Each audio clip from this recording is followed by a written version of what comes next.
que estão presentes aqui no auditório, que também estão nos assistindo no YouTube. Agradecer ao nosso querido Newton pela acolhida aqui e pela liderança desse evento. Um evento que tem uma importância grande, né, por agregar diversas áreas do conhecimento, diversas áreas que dialogam com o campus das artes, né, e que dialoga também com a dimensão da imagem, né? Em tempos em que a gente reconstrói o Brasil, reconstrói a nossa imagem, a nossa autoestima, os nossos caminhos da democracia, esse congresso ele vem a brilhantar esse momento, sobretudo também no momento em que a nossa universidade passa por um processo também democrático de discussão eleitoral. Nesse momento, o professor José Aldo Tonholo, nosso reitor, não pôde comparecer por questões vinculadas ao processo eleitoral, que nós estamos em curso, e que reforça ainda mais a importância da democracia no nosso espaço universitário. Democracia essa que também tem sido reforçada na nossa universidade com a construção da nossa política cultural. Uma discussão que a gente vem lidando há mais de 2 anos dentro da universidade, numa perspectiva ampla, que envolva todos os campi, todas as áreas, não somente o campo das artes, mas todas as áreas, desde as engenharias, as ciências humanas, a saúde, mas que a gente possa ter, de fato, uma política cultural que abranja não somente a comunidade da universidade, mas que faça também da universidade um reflexo da própria comunidade cultural que a gente tem no estado de Alagoas. E esse congresso fortalece ainda mais essa opção cada vez mais forte na nossa universidade, no diálogo com as culturas. Mais uma vez, desejo a todos e a todas aqui que a gente tenha um evento grandioso, um evento que possa ser um marco na história da nossa universidade e no diálogo da nossa universidade com as instituições que também congregam a rede que está vinculada ao encontro de iconografia musical. Muito obrigado, Newton.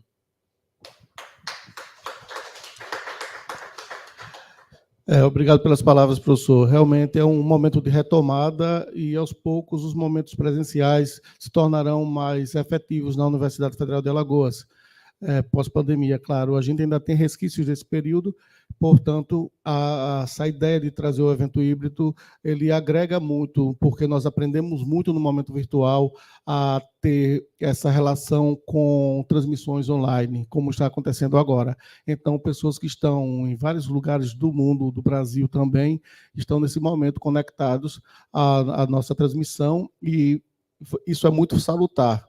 Então, a pandemia teve seus males, mas também os professores, a universidade, a ciência aprendeu muito em termos de difusão do conhecimento. Eu gostaria agora de convidar o professor Pablo Sotoio Blanco para dar uma palavra, principalmente sobre as efemérides e as homenagens que a gente tem aqui, já que nós temos na universidade pessoas que durante anos se dedicou à imagem, e não foi fácil escolher apenas uma pessoa para estar aqui sendo representada como um marco da iconografia em Alagoas, mas o papel dele durante anos na universidade, de grande trabalho e grande difusão do conhecimento, faz com que a homenagem seja muito salutar. Obrigado, Nilton. Eu queria primeiro, antes de passar às homenagens, agradecer a representação da reitoria. Em nome do Projeto Nacional VII Brasil, eu quero agradecer ao Newton pela acolhida, pela aceitação de presidir este congresso, já o 7º congresso de um projeto que quer ser um evento itinerante nesta nova fase. Então, o 6º foi acolhido pela Unicamp, o 7º está sendo acolhido aqui pela UFAL. Muito felizes esta parceria. Agradeço muito em nome de todos os participantes do projeto, e já estamos pensando no 8º. Então, agradecer ao público presente online também, e agradecer a ETA, né, e ao Espaço Cultural, que está nos cedendo esses espaços de uso múltiplo, de uso intenso. Então, sou muito grato, em nome de todos os participantes do Projeto VII Brasil, a esse apoio, né? O professor Celso Brandão, quando começamos a construir esta versão do VII Congresso, me foi indicado pelo professor Newton. Ele aceitou muito gentilmente o convite, não pôde estar presente, mas, de todas formas, eu vou ler uma breve resenha biográfica, né, em homenagem ao professor Celso Brandão, presidente de honra do VII Congresso Brasileiro de Iconografia Musical. Ele nasceu em Maceió, Alagoas, em 1951, dedica-se há 5 décadas à fotografia e ao cinema, contabilizando atualmente mais de 50 documentários etnográficos e tendo participado de diversas exposições e publicações fotográficas no Brasil, Alemanha, Inglaterra, Itália e França, entre as quais se destacam Argueiro, Um Cisco no Olho, Canudos, Memento, Canto Oculto e Boîte Noire. Ainda podemos dizer que se dedicou especialmente à fotografia em preto e branco, tendo sua obra um olhar poético sobre temas ligados à vida, ao cotidiano e, sobretudo, às manifestações culturais do Nordeste. Tem como publicações o livro Memento, publicado em 2013 pela imprensa oficial Graciliano Ramos, tendo realizado também exposições com o mesmo título, homônimas, como artista homenageado pelo 3º Festival de Cinema Universitário de Alagoas, organizado pelo VII, em 2013. E, posteriormente, na Casa do Instituto do Patrimônio Histórico Artístico Nacional, IFAM, também em Maceió, 2014. Ele é graduado em Comunicação Visual pela UFPE, pela Universidade Federal de Pernambuco, e é especialista em fotografia como instrumento de pesquisa nas ciências sociais pela Universidade Cândido Mendes. Foi professor de fotografia nos cursos de arquitetura e comunicação social da UFAL por 30 anos.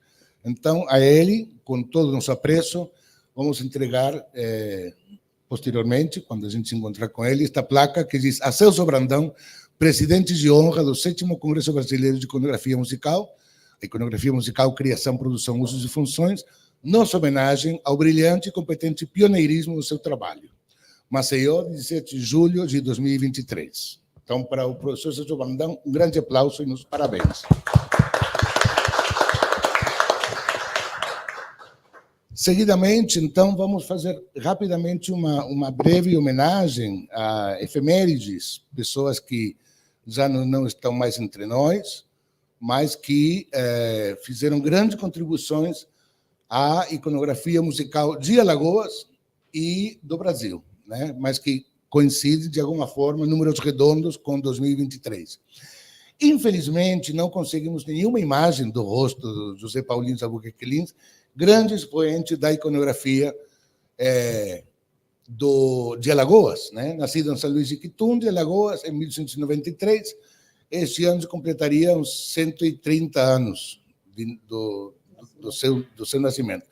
Nessa tela aí que vocês estão vendo, é o quadro Tocadores de Pífano. Curiosamente, pífano transversal, que estávamos conversando anteontem com Newton, é uma das práticas mais raras, né, dentro da tradição dos pífanos, né? Geralmente o pífano é longitudinal a boca, né, e não transversal. Também estamos homenageando Mário Cravo Filho, que nessa imagem está na frente da sua escultura Tocador de Berimbau, que é claramente uma forte tradição, né, na Bahia e no Brasil, ligado à prática de capoeira. Ele nasceu em 1923, portanto já se completam 100 anos o nascimento dele, faleceu infelizmente em 2011. E em terceiro lugar, em terceiro lugar, homenageamos este ano, faleceu recentemente o cineasta e artista plástico Chico Liberato, né? Francisco Liberato de Matos, que neste ano o seu filme Boiaruá, de animação, com músicas de Hans Wittmann, enfim, um marco relevante dentro da filmografia brasileira e a filmografia de animação, que começa com a Sinfonia Amazônica. Curiosamente, esses marcos iconográficos musicais são bastante recorrentes. Então, para eles três, a nossa mais profunda e sincera homenagem.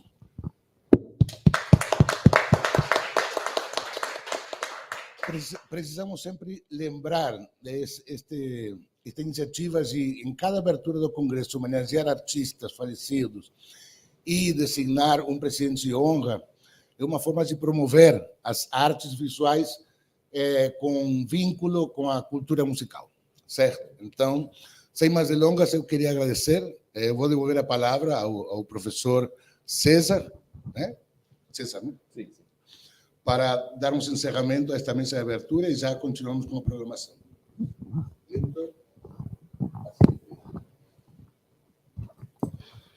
Bom, então a gente declara encerrada a sessão de abertura do 7º Congresso Brasileiro de Iconografia Musical e desejando a todos e a todas sucesso e que a gente possa aqui enriquecer cada vez mais e preparar o 8º Congresso, como o Pablo aqui já anunciou, que esse seja mais um entre tantos congressos que a gente tenha. Obrigado, bom dia a todos e a todas.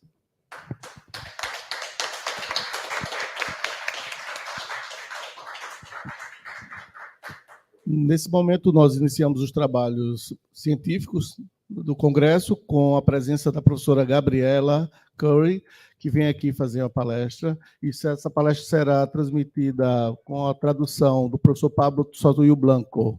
Obrigado.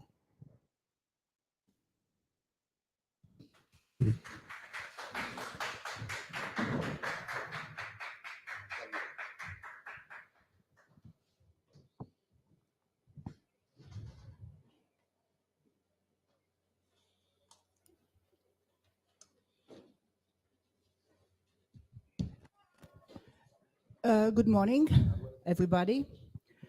Bom dia. I have to apologize first and foremost for reading in English. My Portuguese is reduced to bom dia and obrigado. I promise that next time I will know a bit more, maybe 5 words more.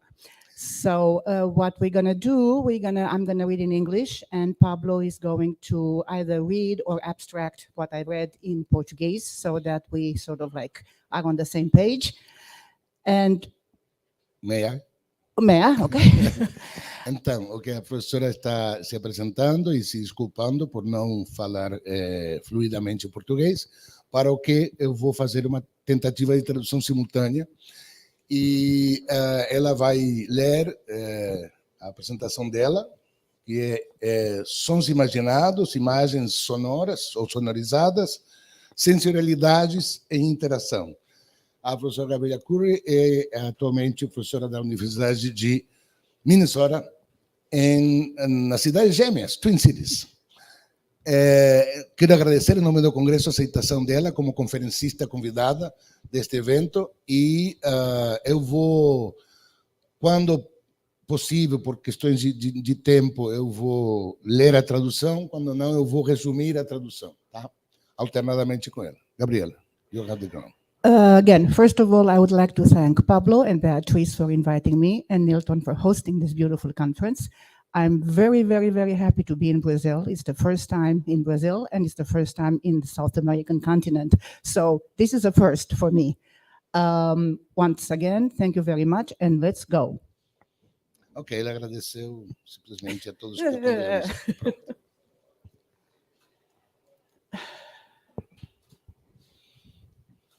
Okay.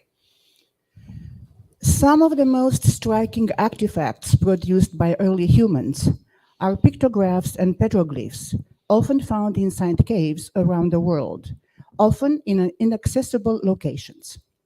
They tend to cluster in specific locations and steer clear of nearby surfaces that are just as suitable. In some of the well-known Upper Paleolithic sites in France and Spain, over 90% of the figures consist of hoofed animals.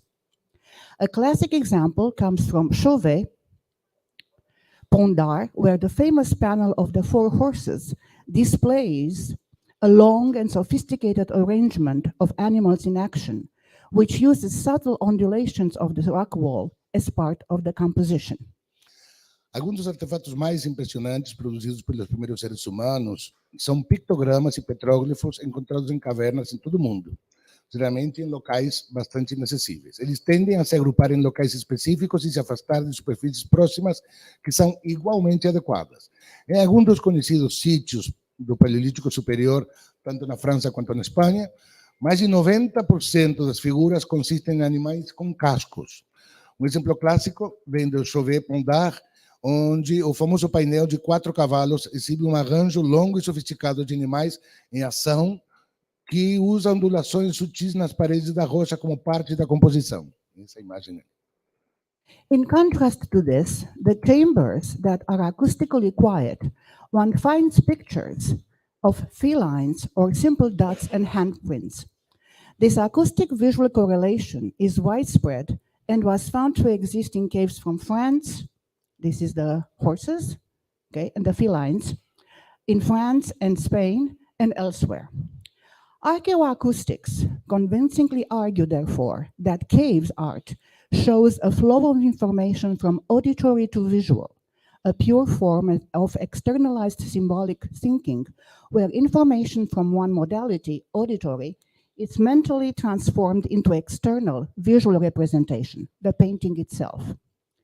The auditory modality is triggered by external input, the hooves of galloping horses, of aurochs, striking the ground, the sound of striking horse, of fighting rhinoceros, and this auditory environment is mentally transformed into external visual representation, the painting themselves.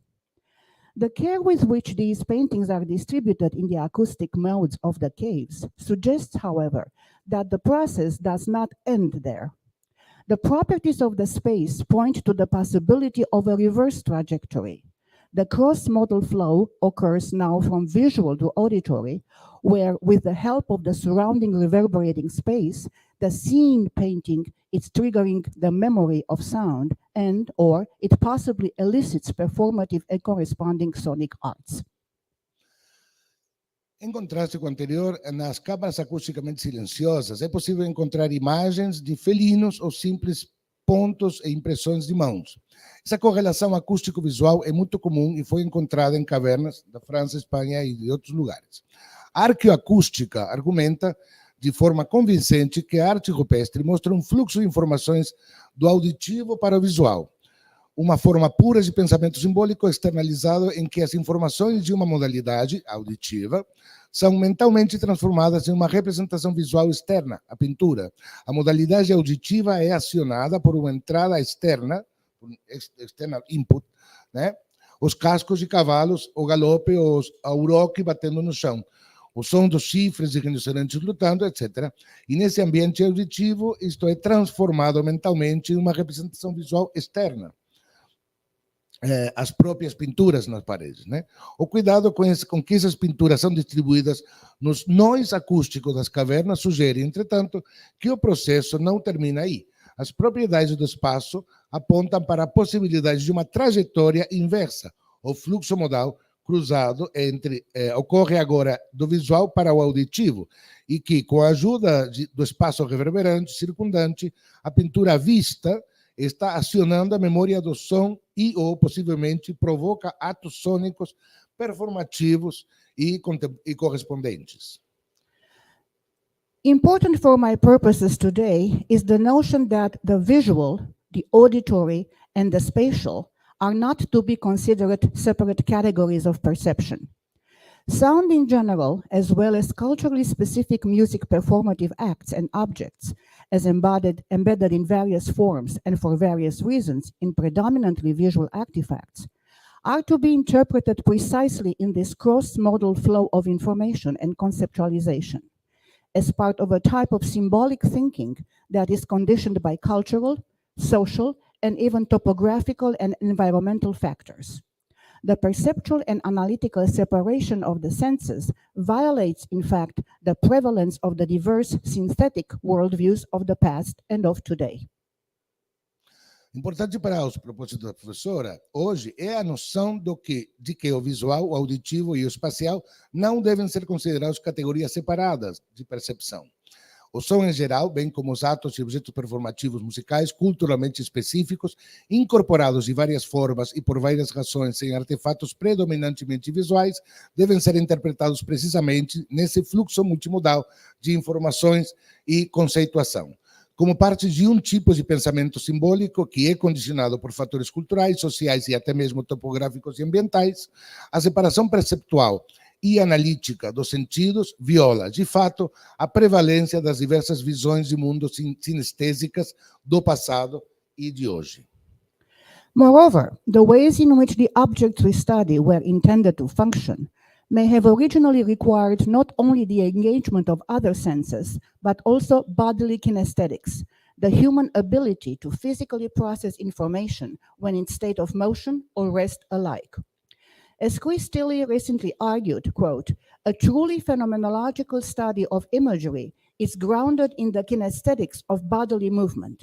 It explores the manner in which imagery impacts on and through the body and is understood through the medium of the relationship of the body to the phenomenal world within which it is developed.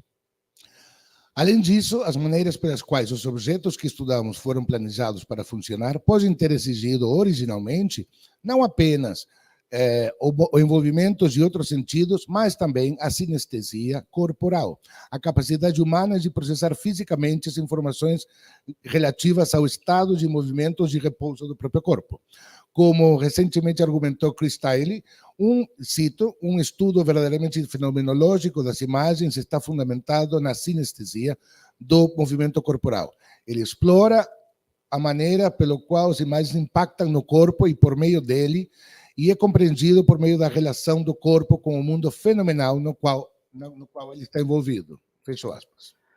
When seeking to understand human activities through the lens of visualization of sound, therefore, we must engage in a kind of methodological synesthesia, where cross-modal flow of sensorial information, both at the level of the subject itself and that of our interaction with the subject, is a central interpretive preoccupation.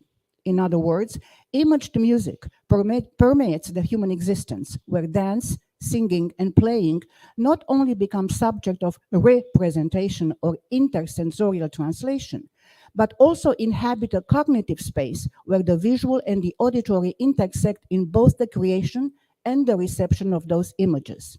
Ultimately, the senses model our world. They themselves are remodeled by the world they help make, and thus visual and auditory interaction in image sound stands in a fluid space.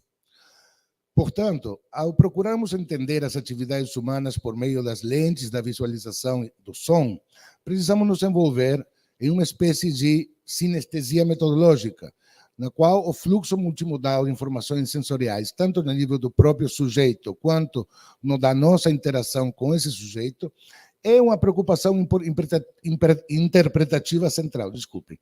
Em outras palavras, a música com imagens permeia a existência humana, em que a dança, o canto, a execução não apenas se tornam temas de reapresentação ou tradução intersensorial, mas também habitam um espaço cognitivo onde o visual e o auditivo se cruzam tanto na criação quanto na recepção dessas imagens. Em última análise, os sentidos modelam o nosso mundo. Eles próprios são remodelados pelo mundo que ajudam a criar e, portanto, a interação visual e auditiva no som com imagens se mantém em um espaço fluido. It is a space where the sensorial circularity of imaging sound and sounding image evinces cultural and cognitive stances anchored in the historical experience of the human species that transcends the body and mind divide. Moreover, it is a space where senses and history meet, where in addition to the sensorial intersections, cultural encounters and exchanges redraw the cognitive and musical boundaries of a given society. Paraphrasing tenets in Andy Clark's extended mind theory and the closely related material engagement theory of Lambros Malafouris and Colin Renfrew, I pose it as numbers of different musical instruments enter and are integrated into the material culture and practices of a society. They will have a significant cognitive effect on members of that society and people's perception of the world and how they represent it, will change it as a result. Exploring these encounters of senses and culture will shape today's journeying in the world of imaged sound. É um espaço em que a circularidade sensorial da imagem sonora e da imagem sonora evidencia posturas culturais e cognitivas ancoradas na experiência histórica da espécie humana que transcende a divisão entre corpo e mente. Além disso, é um espaço onde os sentidos e a história se encontram, onde, além das interseções sensoriais, os encontros e as trocas culturais redesenham as fronteiras cognitivas e musicais de uma determinada sociedade.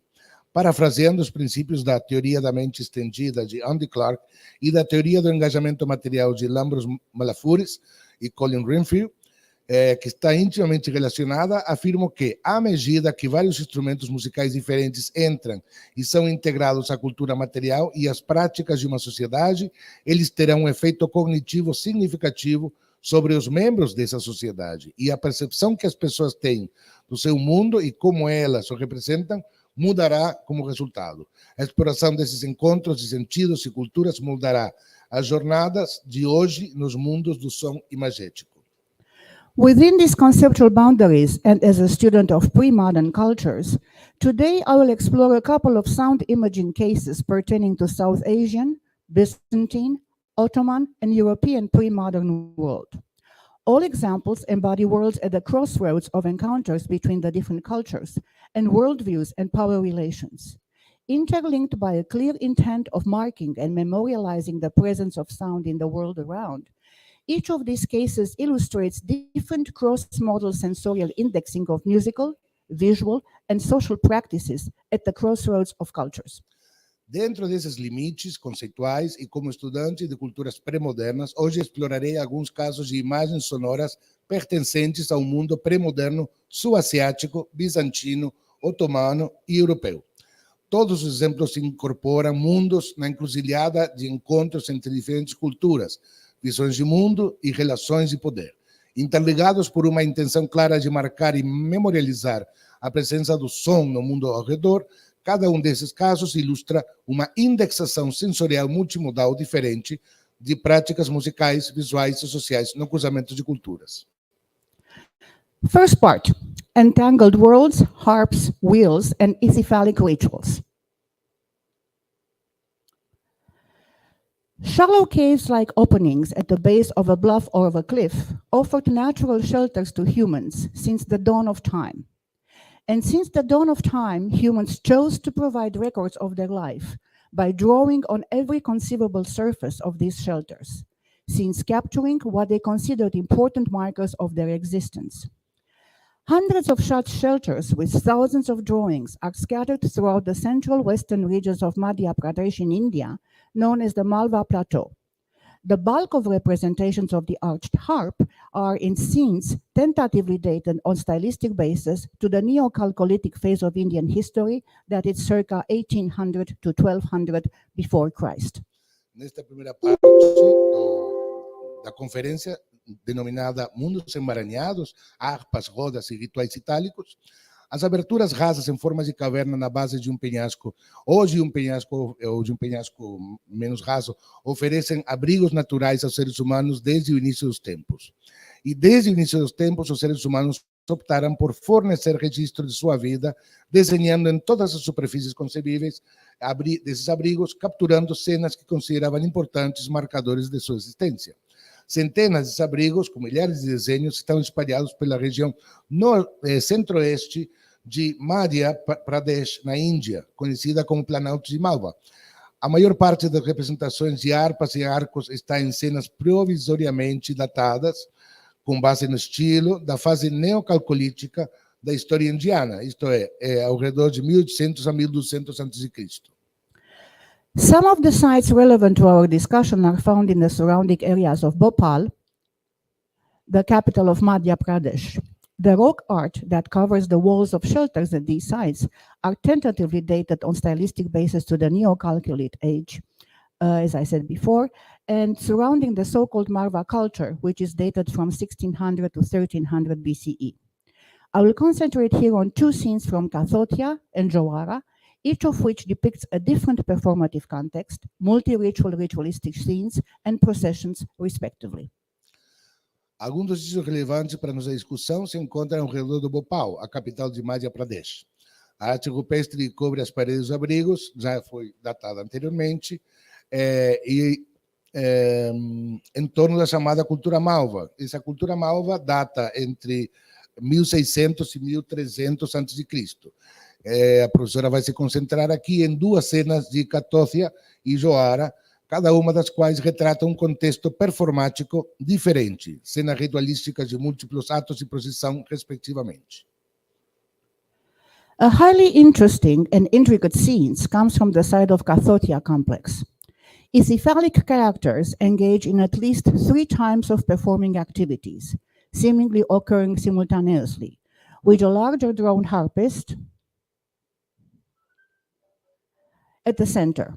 2 groups of dancers flank the musicians, with the leader of the front line of dancers depicted once again in a seemingly bowing posture. 4 acrobatic groups of 2 and 3 men on top of each other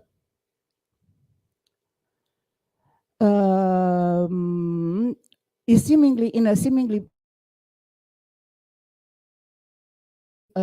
okay, sorry. 4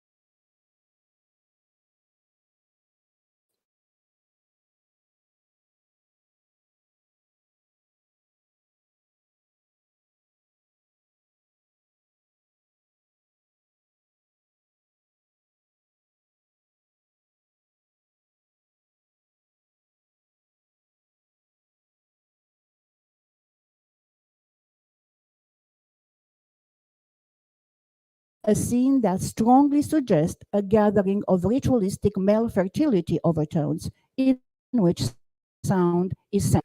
Uma cena altamente interessante e intrincada vem de um local no complexo de Kathotia. Personagens itifálicos se envolvem em pelo menos 3 tipos de atividades performáticas, aparentemente ocorrendo simultaneamente, com um arpista maior desenhado no centro. 2 grupos de dançarinos flanqueiam o músico, com o líder da linha de frente dos dançarinos representado, mais uma vez, em uma postura aparentemente curvada. 4 grupos acrobáticos de 2 e 3 homens, em cima uns dos outros, são representados no extremo esquerdo da cena e acima das 2 filas de dançarinos, respectivamente. E um grupo de bobos da corte se apresenta entre os acrobatas e a primeira fila de dançarinos. Na extremidade direita da cadeia de dançarinos, há um homem reclinado, segurando seu falo bastante grande, aparentemente envolvido em um ato de onanismo. À direita está um bovídeo, abaixo do qual são vistos um carregador e uma mulher com uma pequena carga estendida sobre sua cabeça. O arpista é claramente o personagem mais importante da cena, pois é muito maior do que o resto dos participantes e sua genitália é desenhada com precisão e cuidado, assim como sua posição curvada sobre o instrumento, de frente para as cordas, quase em um arco complementar. Em suma, estamos testemunhando aqui uma cena extraordinariamente complexa e visualmente equilibrada, centrada no músico, uma cena que sugere fortemente uma reunião com conotações ritualísticas e fertilidade masculina em que o som é central. The most intricate, and for our purposes here, the most relevant scene, comes from Johora. It consists of a procession of war chariots with the charioteers clinging to the axle, and several characters, among which 2 load bearers, a harp player, and a couple of chieftains. Harp player is here. Behind the visual, the frozen in time sounds and moving chariots tell an interesting story. It is a story of symbolic encounter between 2 distinctive and possibly opposing parties with different cultural identities. It is an encounter that clearly left its mark in the shared memory of the community, with all its sensorial and technological implications. Let me be more specific, after Pablo says it in Portuguese. Okay. I'm waiting for the following. A cena mais complexa, para os nossos propósitos aqui, a mais relevante, no entanto, vem de Johara. Ela consiste em uma procissão de carros de guerra com os cocheiros agarrados ao eixo e vários personagens, entre eles 2 carregadores, um tocador de harpa e 2 chefes. Por trás da imagem, os sons congelados no tempo e as carruagens em movimento contam uma história interessante. A história é um encontro simbólico entre 2 partes distintas e possivelmente opostas com identidades culturais diferentes. É um encontro que claramente deixou sua marca na memória compartilhada da comunidade, com todas as suas implicações sensoriais e tecnológicas. Vou ser mais específico. The scene clearly depicts 2 facing groups. Each group has different, this is one, this is the second. Each group has different accoutrements, and it is to be identified through different cultural markers. On the left side of the scene, the leading individual, larger than his companions, holds above his head a bow and is in a half-crouching position as if rising from what appears to be a chair or pedestal of some sort. His rather elaborate vestments, his apparently rising motion, and the bow over his head seem to indicate indeed the status of a chieftain, but a chieftain depicted in a manner that suggests a rather belligerent attitude towards an advancing entity which he is facing. Behind him, there are several characters, unfortunately difficult to identify in terms of their function and even their shapes, but clearly distributed in the scene in a seemingly ad hoc and rather chaotic manner. Some facing, some turned away from the other entity and apparently engaged in different activities. Cada grupo tem acessórios diferentes e devem ser identificados por meio de diferentes marcadores culturais. No lado da esquerda da cena, o indivíduo líder, maior que seus companheiros, segura um arco acima da cabeça e está em uma posição meio agachada, como se estivesse se levantando do que parece ser uma cadeira ou pedestal de algum tipo. Suas vestes, bastante elaboradas, seu movimento aparentemente ascendente e o arco sobre a cabeça parecem indicar, de fato, o status de um chefe, mas um chefe representado de uma maneira que sugere uma atitude bastante beligerante em relação a uma entidade que avança e que ele está enfrentando. Atrás dele há vários personagens, infelizmente difíceis de identificar em termos de função e até mesmo de formas, mas claramente distribuídos na cena de maneira aparentemente ad hoc e um tanto caótica, alguns de frente, outros de costas para uma outra entidade e aparentemente envolvidos em diferentes atividades. On the other side of the divider, we are witnessing an organized group led by a chieftain who has vestments of a completely different nature than his counterpart. Behind this chieftain, there are 3 rows of chariots with 2 load bearers between the first and the second, and the harpist between the last 2. This pictorial arrangement suggests a group which presses forward with a unifying common purpose. Unlike the group on the left, this faction advances in a highly ordered fashion, almost threatening in its precise visual configuration. Furthermore, this faction has a technological element in its midst, which, if indeed the scene is a symbolic or genuine confrontation of sorts, might provide a tremendous advantage, the chariot. It is a type of chariot, however, that raises some intriguing interpretive possibilities. Do outro lado da imagem, à da direita, estamos testemunhando um grupo organizado liderado por um chefe que tem vestimentas de natureza completamente diferente da sua contraparte. Atrás desse chefe há 3 fileiras de carruagens, com 2 carregadores entre a primeira e a segunda fileira e um arpista entre as 2 últimas. Essa exposição pictórica sugere um grupo que avança com um propósito comum e unificador. Ao contrário do grupo de esquerda, esta facção avança de forma altamente ordenada, quase ameaçadora em sua configuração visual precisa. Além disso, esta facção tem um elemento tecnológico em seu meio, no seu centro, e de fato a cena, se de fato a cena for um tipo de confronto simbólico genuíno, pode proporcionar uma tremenda vantagem à carruagem. É um tipo de carruagem, entretanto, que levanta algumas possibilidades interpretativas intrigantes. Battle wagons with 4 solid wheels to carry a ruler and his soldiers to a battlefield were used in Mesopotamia from very early on, as represented, for example, in the standard of Ur. Os carros de batalha com 4 rodas sólidas para transportar um governante e seus soldados para o campo de batalha foram usados na Mesopotâmia desde muito antigamente, como representado, por exemplo, no padrão de Ur, aqui na imagem. A much nimbler type of chariot is featured in a bronze figurine from Daimabad, India, for example, at the southernmost edge of the Indus Valley civilization and dating from around 1500 BCE. The sculpture is that of a chariot with two solid wheels yoked to two oxen and with the charioteer standing on the axle, like the charioteers in our image in the cave. The figurine uncannily resembles the chariots depicted in the Jawara painting under discussion.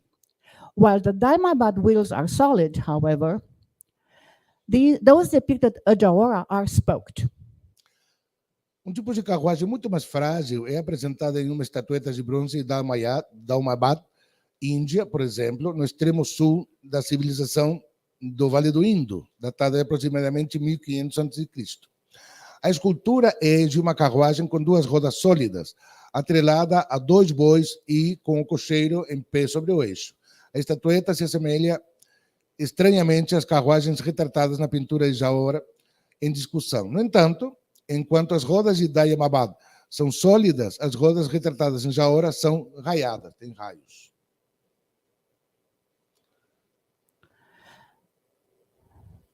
All extant evidence points to the introduction of a spoked wheel around 2000 BCE in the Shintashta Petrovka culture.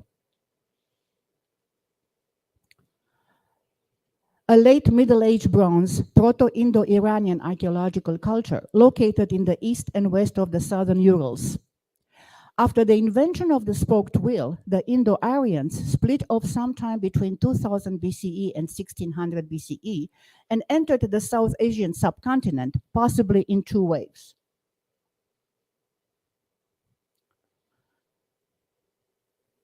They settled in the Indus valleys and Ganga plain from circa 1800 to 1500 BCE, bringing with them the new technology, that's the spoked wheel, and through a long process of acculturation, ushering in the Vedic period. Todas as evidências existentes apontam para a introdução da roda com raios por volta de 2000 a.C. na cultura Shintashta Petrovka, de 2200 a 1900 a.C. Uma cultura arqueológica proto-indo-iraniana do final da Idade de Bronze Médio, localizada ao leste e a oeste dos Urais do Sul. Após a invenção da roda com raios, os indo-arianos se separaram em algum momento entre 2000 a 1600 a.C. e entraram no subcontinente sul-asiático, possivelmente em duas ondas, em duas levas. Eles se estabeleceram no Vale do Indo e na planície do Ganges entre aproximadamente 1800 e 1500 a.C., trazendo consigo a nova tecnologia e por meio de um longo processo de aculturação, dando início ao período védico.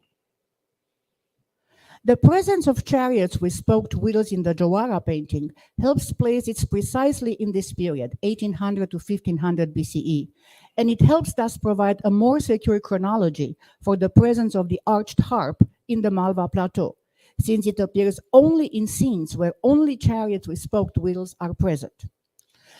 A presença de carruagens com rodas raiadas na pintura de Jawara ajuda a situá-la precisamente nesse período, 1800 a 1500 a.C., e, portanto, ajuda a fornecer uma cronologia mais segura para a presença da harpa em arco no platô de Malva, já que ela aparece somente em cenas em que apenas carruagens com rodas raiadas estão presentes. The composition of the scene as detailed here may thus be a representation, real or symbolic, of the encounter of two cultures, that of the local post-Harappan Dravidian population and the Indo-Aryan element. Pablo? A composição da cena, conforme detalhada aqui, pode, portanto, ser uma representação real ou simbólica do encontro de duas culturas, a da população local post-Harapana e a do elemento indo-ariano. In the noisy commotion of the scene, the sound of the harp might very well be considered insignificant, if not completely annulled by the confrontational soundscape. Rather than through its sound proper and individualized as seen in the previous two Malta scenes, the harp conveys an iconic message embedded in the very symbolic configuration of the event. It is a both visual and sonically symbolic marker of a stage in the process of contemporaneous acculturation of the Dravidian and Indo-Aryan entities. its sonic dimension is sensorially less relevant, since it becomes just an element in cultural iconicity. No tumulto barulhento da cena, o som da harpa poderia muito bem ser considerado insignificante, se não completamente anulado pela paisagem sonora conflitante. Em vez de seu som próprio e individualizado, como visto nas duas cenas anteriores de Mauva, a harpa transmite uma mensagem icônica incorporada na própria configuração simbólica do evento. Ela é um marcador visual e sonoro simbólico de um estágio no processo de aculturação contemporânea das entidades dravidianas e indo-arianas. Sua dimensão sonora é sensorialmente menos relevante, pois se torna apenas um elemento de iconicidade cultural. In the context of the Malva Chalcolithic rock art, then, the arched harp no longer indexes a heavily urban civilization and its political power in Elamite and Mesopotamian and Indus Valley civilization, but the small, early agriculturalist tribal communities in the Malva Plateau. Either in the context of male fertility festivities, possibly a marker for the Dravidian cultural stratum, in that of the alleged encounter with the Indo-Aryans, the sounding dimension of these scenes are those of different geographies of power and of different cross-modal sensorial information. Rather than a trigger-down decaying social process, as it's usually affirmed by scholars, the Malva Examples project an interconnected world of the senses, where harp sounds are often translated into a visual world of a complex communal soundscape with internal kinetic dynamism and cultural commotion. It is a world of rituals, transitions, and encounters, where the sound of the harp is the binding common element in the surrounding soundscape of commotion. No contexto da arte rupestre calcolítica de Mauva, então, a harpa de arco não indexa mais uma civilização fortemente urbana e seu poder político nas civilizações selamita, mesopotâmica e do Vale do Indo, mas as pequenas comunidades tribais agrícolas primitivas no platô de Mauva. Seja no contexto das festividades de fertilidade masculina, possivelmente um marcador para o extrato cultural dravidiano, seja no contexto do suposto encontro com os indo-arianos, as dimensões sonoras dessas cenas são as de diferentes geografias de poder e de diferentes informações sensoriais transmodais. Em vez de um processo social em decadência, os exemplos de Mauva projetam um mundo interconectado dos sentidos, em que os sons da harpa são frequentemente traduzidos em um mundo visual de uma paisagem sonora comunitária complexa, com dinamismo cinético interno e comoções culturais. É um mundo de rituais, transições e encontros, em que o som da harpa é o elemento comum de ligação na paisagem sonora de comoção ao redor. The linearity of the Malva drawings cannot be approached with the question of what does it mean alone. We cannot analyze them as words on canvas. The harps are not just harps, the players, dancers, and acrobats, not only players, dancer, and acrobats. And at times, such scenes are projected on surfaces difficult to access, physically or visually, and accessible almost exclusively to members of the group seeking shelter in the area. Moreover, they are synesthetic embodiments where the drawer is visually engaged with the memory of a kinetic landscape, the seen, the heard, and the embodied movement into traces of colors on the sandstone. These drawings become themselves sound and motion. A linearidade dos desenhos de Mauva não pode ser abordada apenas como a pergunta o que isso significa. Não podemos analisá-los com palavras na tela, como palavras numa tela. As harpas não são apenas harpas. Os jogadores, dançarinos e acrobatas não são apenas jogadores, dançarinos e acrobatas. E, às vezes, essas cenas são projetadas em superfícies de difícil acesso, física ou visualmente, e acessíveis quase que exclusivamente aos membros dos grupos que buscam abrigo na área. Além disso, são encarnações sinestésicas em que o desenhista está visualmente envolvido com a memória da paisagem cinética, o visto, o ouvido e o movimento incorporado em traços de cor no arenito. Esses desenhos tornam-se, eles próprios, som e movimento. Scenes like this were most likely not produced to be gazed at by others, but the small community of their creators. They are embodiments of a centralized worldview of local groups of hunter-gatherers and agriculturalists, a memorialized participatory experience of the sensorial and kinetic worlds that enveloped their very production. They are mapping of the senses within the fluidity of time and motion, social and individual synesthetic experiences projected on walls of communal remembrance. Cenas como essas provavelmente não foram produzidas para serem vistas por outras pessoas, além da pequena comunidade de seus criadores. Elas são personificações da visão do mundo essencializada de grupos locais de caçadores, coletores e agricultores, uma memorialização da experiência participativa dos mundos sensoriais e cinéticos que envolveram sua própria produção. São mapeamento dos sentidos dentro da fluidez do tempo e do movimento, experiências sinestésicas, sociais e individuais projetadas em paredes de lembrança comunitária.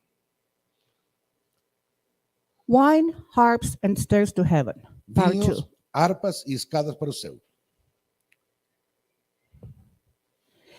Ever since humans started making wine, they turned it into a requisite ingredient of their individual or communal celebrations of life, death, rites of passage, or simply enchantment and delight. Particularly interesting for our conversation today is how wine, music, and dance become entangled participants in the multisensorial that took shape at the crossroads of Hellenistic, South Asian, Iranian, Indo-Scythian expressive spheres. Taste, insobriety, sound, revelry, kinesis, they all partake in the context of artistic creation and consumption of the entangled cosmopolitanism of Buddhist Gandhara.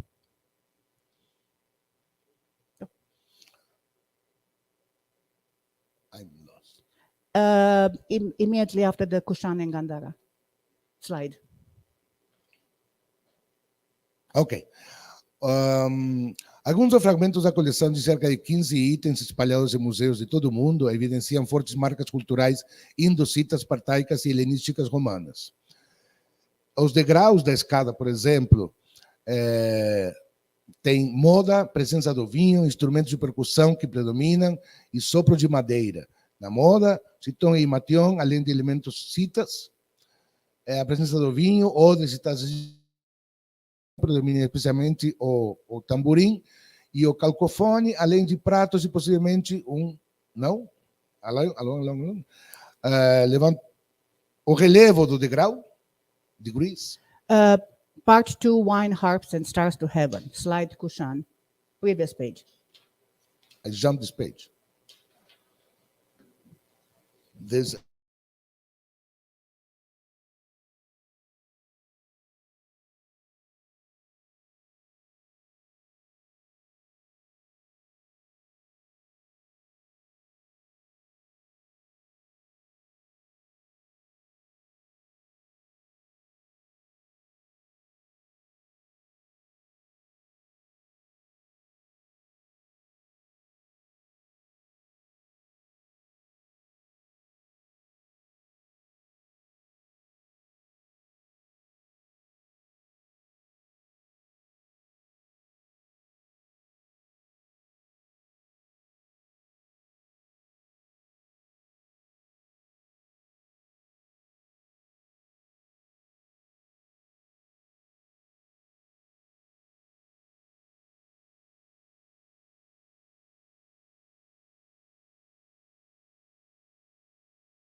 Positioning ensures that they were viewed before the actual worship of the Vedas. They do not directly relate to the world of the Buddha, but rather to that of the devotees, marking the passage from secular to the sacred.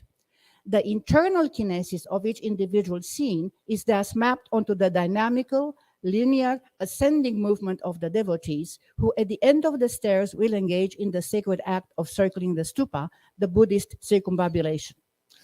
a relação dos instrumentos com os graus de evolução entre a secularidade e a sacralidade estão expostos em períodos timing, frame, 2nd century AD. A partir do século II depois de Cristo, Anno Domini. A strikingly Hellenistic scene of banquet is featured on the lowest stair riser of the Chakalgundi in the monastery of Hada. It strongly evokes the sounds, taste, and fashion of Mediterranean and Greco-Bactrian worlds. All characters are dressed in Hellenistic fashion. One female character holds in her hands a wine-carrying amphora and a bunch of grapes. One other holds a kansara, large wine cup, while two others play a frame drum and the lute. And the frame drum and the lute are iconic for the Mediterranean cultures, not for the Bactrian culture. Então, diferentemente do que poderíamos esperar, estas imagens esculpidas no território de Bacta são representações muito mais influenciadas por elementos helenísticos e mediterrâneos, como por exemplo, a presença de ânforas, de túnicas, de saias, de cachos de uvas, inclusive o uso de tambores de marco, de pandeiro, ou tamborim, e de alaúde, uma espécie de udi. Our second example brings together a number of stair risers of unknown provenance, but thought to have originated in the Bunar district in northwest Pakistan, the Swat Valley, around 1st century CE. Some of the fragments among the collection of 15 or so items scattered in museums around the world evince strong Indo-Scythian, Parthian, and Hellenistic Roman cultural markers. For example, the fashion, it's still the one that we've seen in the previous slide. It's primarily Roman, Greco-Roman type of fashion. The wine, it's all over the place. They all drink wine, okay? Here, okay? And they also hold not only containers of wine, but also grapes of wine. The instruments, okay? There are the kettle drum, the calcophone, and now here are the calcophone stuff, okay? Cymbals, and potentially frame drums. I'm not entirely sure about the frame drum here, but... At the left. Yeah. At the right. At the right, sorry. Yeah. Yes. Okay. And woodwinds, conical bore, which suggest a double reed pipe, which is very strange at that particular time. Ok, nesses 4 exemplos, ainda mesmo mantendo elementos mediterrâneos, como as vestimentas e determinados instrumentos, vemos o uso de calcófones, pratos, tamborins e... Kettle drum. E tamborim, assim como aerofones de tubo que sugerem palheta dupla. The stayriser from Jamalgarhi posed a different interpretive challenge in which cultural Hellenistic and Indic cosmopolitanism come face to face with Buddhist kinetic rituals. Generally dated to the 2nd, 3rd century AD, the 16 stayrisers are found in the terribly fragmented state among the holdings of the British Museum. 3 of them have significant sonic and related kinetic context. The stayriser number 9, as numbered by the British Museum, is the first with musical activities. So when ascend to the stupa, the very first stayriser you encounter with musical activities in step number 9. The relief features a Buddhist subject by excellence, most common in Gandharan art, the festivities at the court of the Naga king, the Serpent King. All the participants wear traditional Indian vestments and play instruments that are linked to the same Indic Gandharan cultural realm. Barrel drum,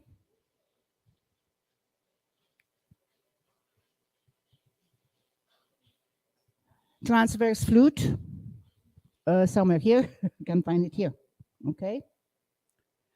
And conical bore woodwinds, already familiar from our previous context. And the lute, which is very much a Gandharan, in Gandharan context. You have 3 of them. Go. Os degraus de escada, o relevo, desculpa, do degrau número 9, F9 na tela, é o primeiro com atividades musicais que os devotos teriam encontrado em sua subida em direção ao stupa. O relevo apresenta o tema budista por excelência, mais comum na arte gandharana, as festividades na corte do rei Naga. Todos os participantes usam vestimentas indianas tradicionais e tocam instrumentos que estão ligados ao mesmo domínio cultural índio-gandhariano, o tambor de barril, flauta transversal, harpa em arco. As únicas exceções são o sopro de madeira de furo cônico, já familiar no contexto saka, e o alaúde, que, na verdade, é totalmente gandharano e, portanto, de indexação cultural neutra. F11. Stairriser number 11. So you go 10, no music, 11 has music. It raises several problems related to iconographic incongruency. On the one hand, the third fragment is believed to represent scenes from Jakarta, hence a clearly Buddhist context, and with clear Indian organological indexing. 2 arched harps, here and here, and Indian dancers. The first 2 fragments, on the other hand, feature characters dressed in Hellenistic Saka style, and although the reliefs are badly damaged, one could make out 2 female players of transverse flute and possibly calcophone, as well as 2 Persian snap dancers. Even though the transverse flute belongs to the same Indian organological space as the 2 arched harps, the seemingly lack of narrative homogeneity makes a coherent interpretation rather difficult. In other words, you have 2 things that are meeting here, the Hellenistic culture on one hand and the Indian culture on the other hand. Neste novo degrau da escada Yamagari, que representa um desafio interpretativo, como está mostrando a professora, levanta vários problemas relacionados à incongruência iconográfica. Por um lado, acredita-se que o terceiro fragmento, 1880-39, neste aqui embaixo, representa a cena de Kinara Jataka, portanto, um claro contexto budista e com uma clara indexação organológica indiana. 2 harpas arqueadas e dançarinos indianos. Os 2 primeiros fragmentos, por um lado. Por outro lado, apresentam personagens vestidos no estilo helenístico Saka e, embora os relevos estejam muito danificados, é possível distinguir 2 tocadoras de flauta transversal e possivelmente de calcofones, além de 2 dançarinas persas, embora a flauta transversal pertença ao mesmo espaço organológico indiano que as 2 harpas arqueadas, e a aparente falta de homogeneidade narrativa dificulta bastante uma interpretação coerente. The 16th step, so you go in 9, 11, and the 16 is the next one with music. At the very top of the stair, so the very last stair that you go before you go to the stupa, a banquet with celebrants with both Hellenistic and Indo-Scythian organological markers, particularly the aulos, which is definitely Hellenistic, and the kalkohom, definitely Mediterranean, together with the Persian snap, as well as Indic percussion. So here we have an ensemble which brings together the 2 types of musical cultures. A summary of the organological content of the 3 stairs suggests that while the Persian snap, do you know what the Persian snap is? Does anybody?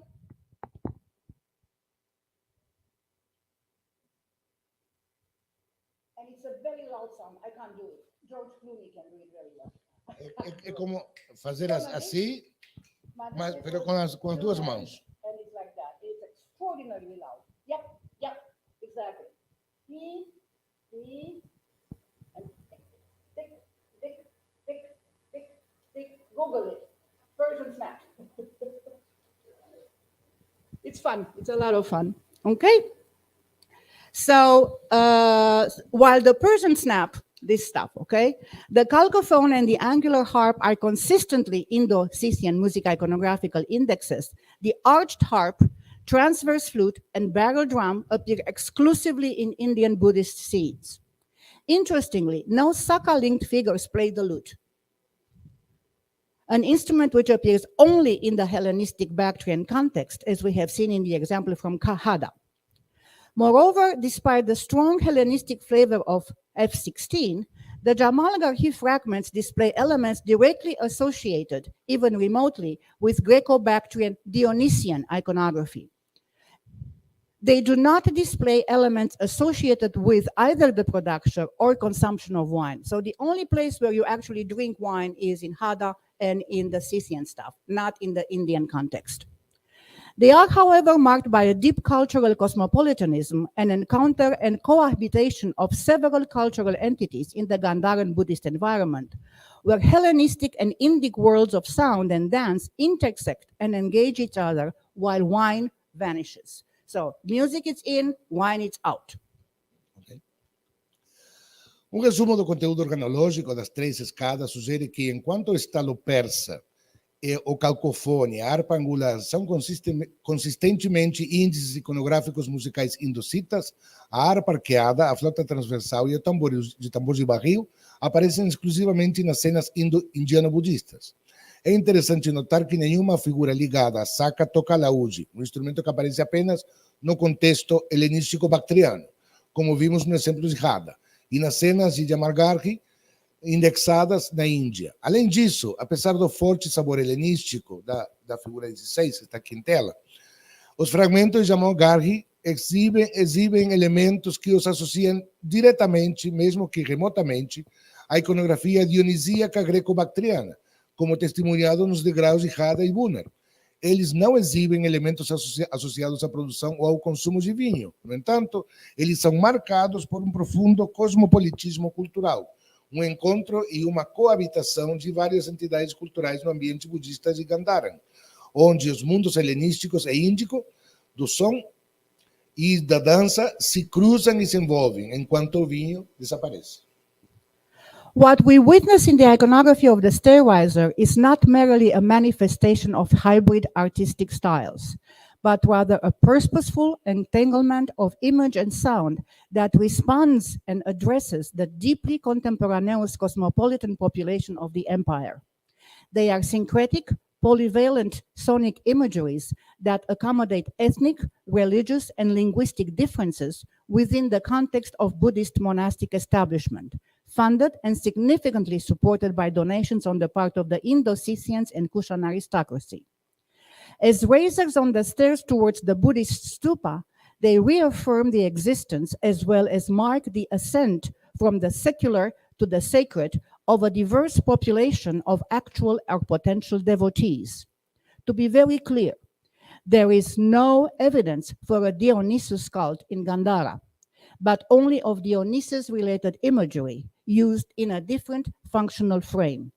The sonic and kinetic imagery embodies Buddhist communication strategies used by members of a cultured and refined upper class, able to pick up and transform manifold suggestions from the figurative patrimony of the Greco-Roman world with which they were so familiar, and thus able to recognize, accommodate, and address different communities in celebration, either with or without wine, but always with dance and music.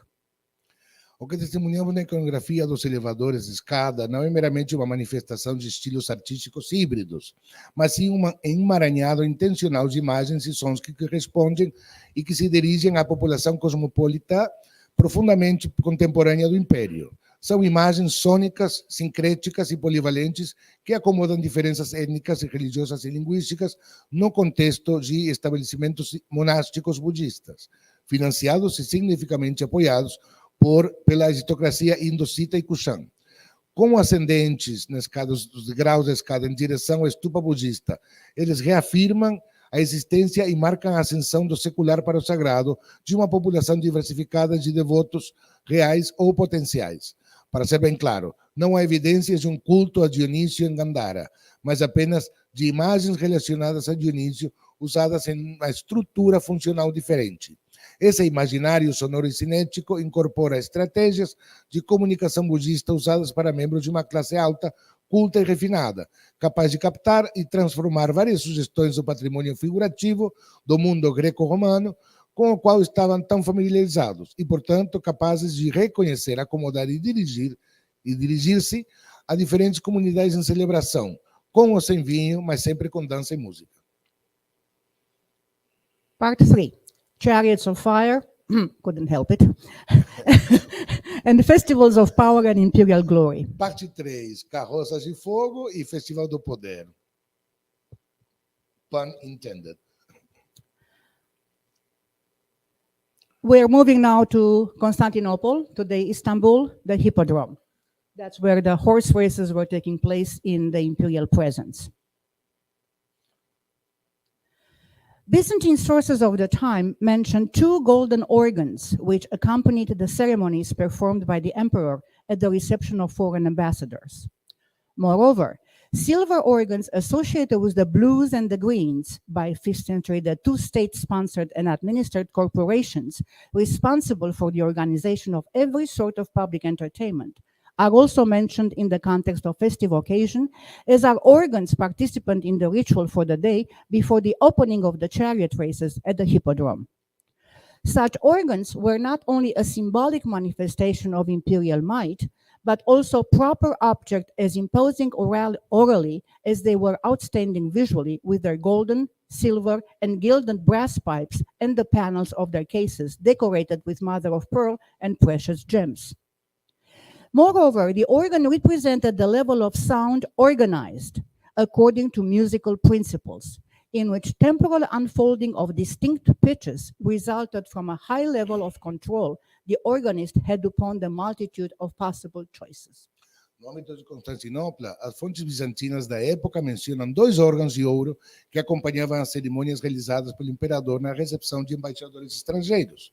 Além disso, os órgãos de prata associados aos azuis e os verdes no século XV, as 2 corporações patrocinadas e administradas pelo Estado, responsáveis pela organização de todo tipo de entretenimento público, também são mencionados no contexto das ocasiões festivas, assim como os órgãos participantes dos rituais do dia anterior à abertura das corridas de carruagem no hipódromo, em Constantinopla.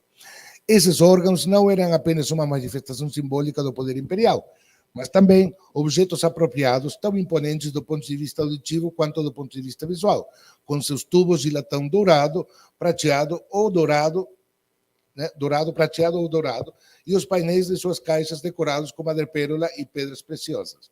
Além disso, o órgão representava o nível do som organizado de acordo com os princípios musicais, em que os desdobramentos temporal de tons distintos resultava do alto nível de controle que o organista tinha sobre a infinidade de escolhas possíveis. It is again the organ that partakes in the self-representational Byzantine world of imperial music iconography. While powerful sound remains a necessary element in the ritualistic projection of imperial presence, the human agency in controlling the production of musically organized sound on the organ becomes an iconographic symbol for imperial authority and socio-political control. É o órgão que participa do mundo bizantino autorrepresentativo da iconografia da música imperial. Embora o som potente continue sendo um elemento necessário na projeção ritualística da presença imperial, a agência humana no controle de produção do som musicalmente organizado no órgão torna-se um símbolo iconográfico da autoridade imperial e do controle sociopolítico. A music historian and iconographer would very well argue that the history of representation of musical instruments in Byzantine art begins with the images carved in stone on the pedestal of the Theodosius obelisk raised in Constantinople on the Hippodrome in the late 4th century. Historiador da música iconógrafo poderia muito bem argumentar que a história das representações de instrumentos musicais na arte bizantina começa com as imagens esculpidas na pedra do pedestal do obelisco de Theodosius, erguido em Constantinopla, no hipódromo, no final do século IV, por volta do ano 390. The obelisk, like any other vestiges of the ancient spolia present on the Hippodrome, provided not only links to, but also memorial reinforcements of a glorious past, enmeshed in the continuous construction and reconstruction of imperial images of power. O obelisco, assim como qualquer outro vestígio da antiga espólio presente no hipódromo, forneceu não apenas vínculos, mas também reforços memoriais de um passado glorioso envolvido na contínua construção e reconstrução de imagens imperiais do poder. The bas-relief on the southeastern face of the pedestal introduces a level of compositional complexity in order to accommodate the division of non-imperial categories of participants, the crowd of spectators, and the musical entertainers. From his imperial lodge, flanked by his son Arcadius and Honorius, And with a wreath in hand to crown the victor, Emperor Theodosius dominates the whole composition. He is both the symmetrical axis of the register and the tallest figure in the entire composition.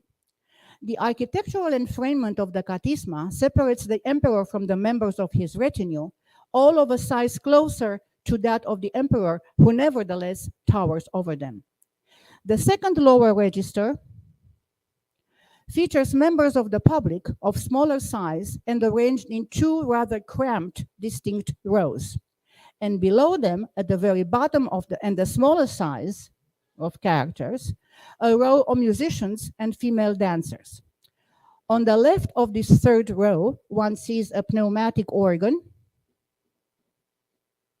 with two calcants, the ones that operate the bellows, and an organ player, and three female dancers with cymbals, followed by a panpipe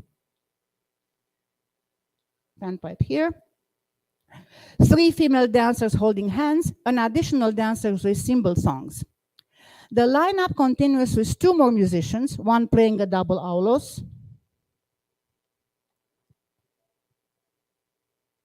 okay, and the other a curved trumpet, a salpings. The whole scene ends symmetrically with another pneumatic organ, the organ player, and two calcantes. So basically you have the organs framing the lower composition and the emperor being the axis for the upper composition. O baixo relevo da face sudeste do pedestal introduz nível de complexidade composicional para acomodar a divisão de categorias não imperiais de participantes, a multidão de espectadores e o artista musical. De seu alojamento imperial, Katisma, lajeado por seus filhos Arcádios e Honórios, e com uma coroa de flores na mão para coroar o vencedor. O imperador Teodósio domina toda a composição, no eixo central. Ele é tanto o eixo simétrico do registro quanto a figura mais alta de toda a composição. O enquadramento arquitetônico do Katisma separa o imperador dos membros do seu séquito, todos de tamanho próximo ao do imperador, que, no entanto, se eleva sobre eles. O segundo registro, mais abaixo, apresenta os membros do público, de tamanho menor e dispostos em duas fileiras distintas e um tanto apertadas. E abaixo deles, na parte inferior, de menor tamanho, uma fileira de músicos e dançarinas. À esquerda dessa terceira fileira, vê-se um órgão pneumático com dois calcantes, aqueles que operam os foles, e um tocador de órgão, e três dançarinas com pinças de címbalos, quimbala. Eles são seguidos por um tocador de flauta de pão, de sirens, né? Três dançarinas de mãos dadas, mais uma dançarina com címbalos. A formação com crótalos, né? A formação continua com mais dois músicos, um tocando um aulos duplo, um diaulos, e outro um trompete curvo, salpings. Toda a cena termina simetricamente com outro órgão pneumático, um tocador de órgão e dois calcantes. Unlike the arrangement in the imperial register, which very much follows architectural symmetries that impose a strict correspondence of elements around an axis, like this, the arrangement of the entertainers follow different rules in that the symmetry is suggested, then completely realized. The two organs perfectly frame the whole scene. They themselves are in a symmetrical positioning vis-à-vis each other, yet what they frame just seems to imply, rather than actually follow, the principle of symmetry. 4 musicians on the right, 3 on the right, the kimbala players in similar rather than symmetrical positions, etc. What holds the scene in the upper register together is the axis of the emperor. What holds the row of the musicians is the framing by the two organs. Having the organs and the emperor as the forces of symmetry in the composition renders them to some extent symbolically equivalent. In iconographical terms, the composition of the scene underscores the identity between the emperor and the musical instrument of imperial power. Ao contrário do arranjo no registro imperial, que segue muito bem as simetrias arquitetônicas que impõem uma correspondência escrita aos elementos em torno de um eixo, nesse caso o próprio imperador, o arranjo dos artistas segue regras diferentes, pois a simetria é sugerida em vez de completamente realizada. Os dois órgãos emolduram perfeitamente toda a cena. O que mantém a cena no registro superior unida é o eixo do imperador, O que mantém as fileiras de músicos unidas é o enquadramento pelos dois órgãos. O fato dos órgãos e o imperador serem as forças de simetria na composição os torna, até certo ponto, simbolicamente equivalentes. Em termos iconográficos, a composição da cena ressalta a identidade entre o imperador e o instrumento musical do poder imperial. Although clearly at the very bottom of the iconographical social hierarchy, the chain-line arrangements of musicians and entertainers contrast with the uncomfortably stiff and crowded mass of spectators, as well as with the hieratic and almost intangible imperial cohort. It is the entertainers that are as if caught in the act of dancing and making music. They are the only animated beings in the social hierarchy of the hippodrome festivities on which the gaze of the spectators and that of the imperial cohort rests. Mirroring the downward imperial gaze, one can argue, the sound are the animating principle that work its way upwards, eliciting in fact the gaze, just as the gaze elicits the sounds. Embora claramente na base da hierarquia social iconográfica, o arranjo em cadeia dos músicos e artistas contrasta com a massa desconfortavelmente rígida e lotada de espectadores, bem como com hierática e quase intangível coorte imperial, são os artistas que estão como que presos no ato de dançar e fazer música. Eles são os únicos seres animados na hierarquia social das festividades do hipódromo, sobre as quais repousa o olhar dos espectadores e o da coorte imperial. Espelhando o olhar imperial para baixo, pode-se argumentar que os sons são o princípio animador que trabalha para cima, provocando, de fato, o olhar, assim como o olhar provoca os sons. The silent sounds of the composition obtain a sensorial body during the hippodrome celebrations. The actual imperial organs on the site, together with the roar of the thousands of people in attendance, approximately 60,000 were accommodated in the hippodrome, and that of the deafening noise of the racing chariots, provide the actual soundtrack of the scene. Frozen in stone, the scene functions also as a mirror of imperial power, since it is facing the actual imperial lodge. Reflection of the emperor amid celebrations and the emperor himself at the heart of power of the hippodrome and the empire are at the very center of reinforcing circularity of sound, image, space, and motion. The symbolism and the reality of Byzantine projection of imperial power come face to face in the entanglement of celebrations in action and their mirror frozen in the eternity of the stone. O som surge como ausência dominante que mantém a composição unida. O som silencioso do conjunto é o agente ausente no espetáculo do poder imperial. No entanto, o som silencioso da composição ganha um corpo sensorial durante as celebrações do hipódromo. Os órgãos imperiais reais no local, juntamente com o rugido dos milhares de pessoas presentes e o barulho ensurdecedor das carruagens de corrida, fornecem a trilha sonora real da cena. Congelada em pedra, a cena funciona também como um espelho do poder imperial, já que está voltada para o verdadeiro alojamento imperial, o reflexo do imperador em meio das celebrações e o próprio imperador no centro do poder do hipódromo e do império estão no centro de uma circularidade reforçada de som, imagem, espaço e movimento. O simbolismo e a realidade da projeção bizantina do poder imperial se confrontam no emaranhado de celebrações e ações e seu espelho congelado para a eternidade em pedra. In the year 1720, so we're getting closer to our times, right? Sultan Ahmed III celebrated the circumcision of 4 of his sons with a festival that was scheduled to take place from the 18th of September to the 2nd of October 1720 at Ok Meydani, the archery ground on the north shore of the Golden Horn in today Istanbul. During the festivities, the Sultan and his entourage resided at Tersane Palace and watched activities that were unfolding either on the terra firma of the Ok Meydani or on the watery fields of the Golden Horn. The festival is narrated in Surname-i Bepi, of which one copy was preserved for Ahmed himself, illustrated by Lefny and finished around 1730. It is considered to be one of the most beautiful and complex Ottoman manuscripts. The 137 paintings in the manuscript function as a pictorial account of sorts, while 40 of these miniatures feature activity that filled the air of the festival with a multitude of sounds and created in the context of the manuscript a musical dimension.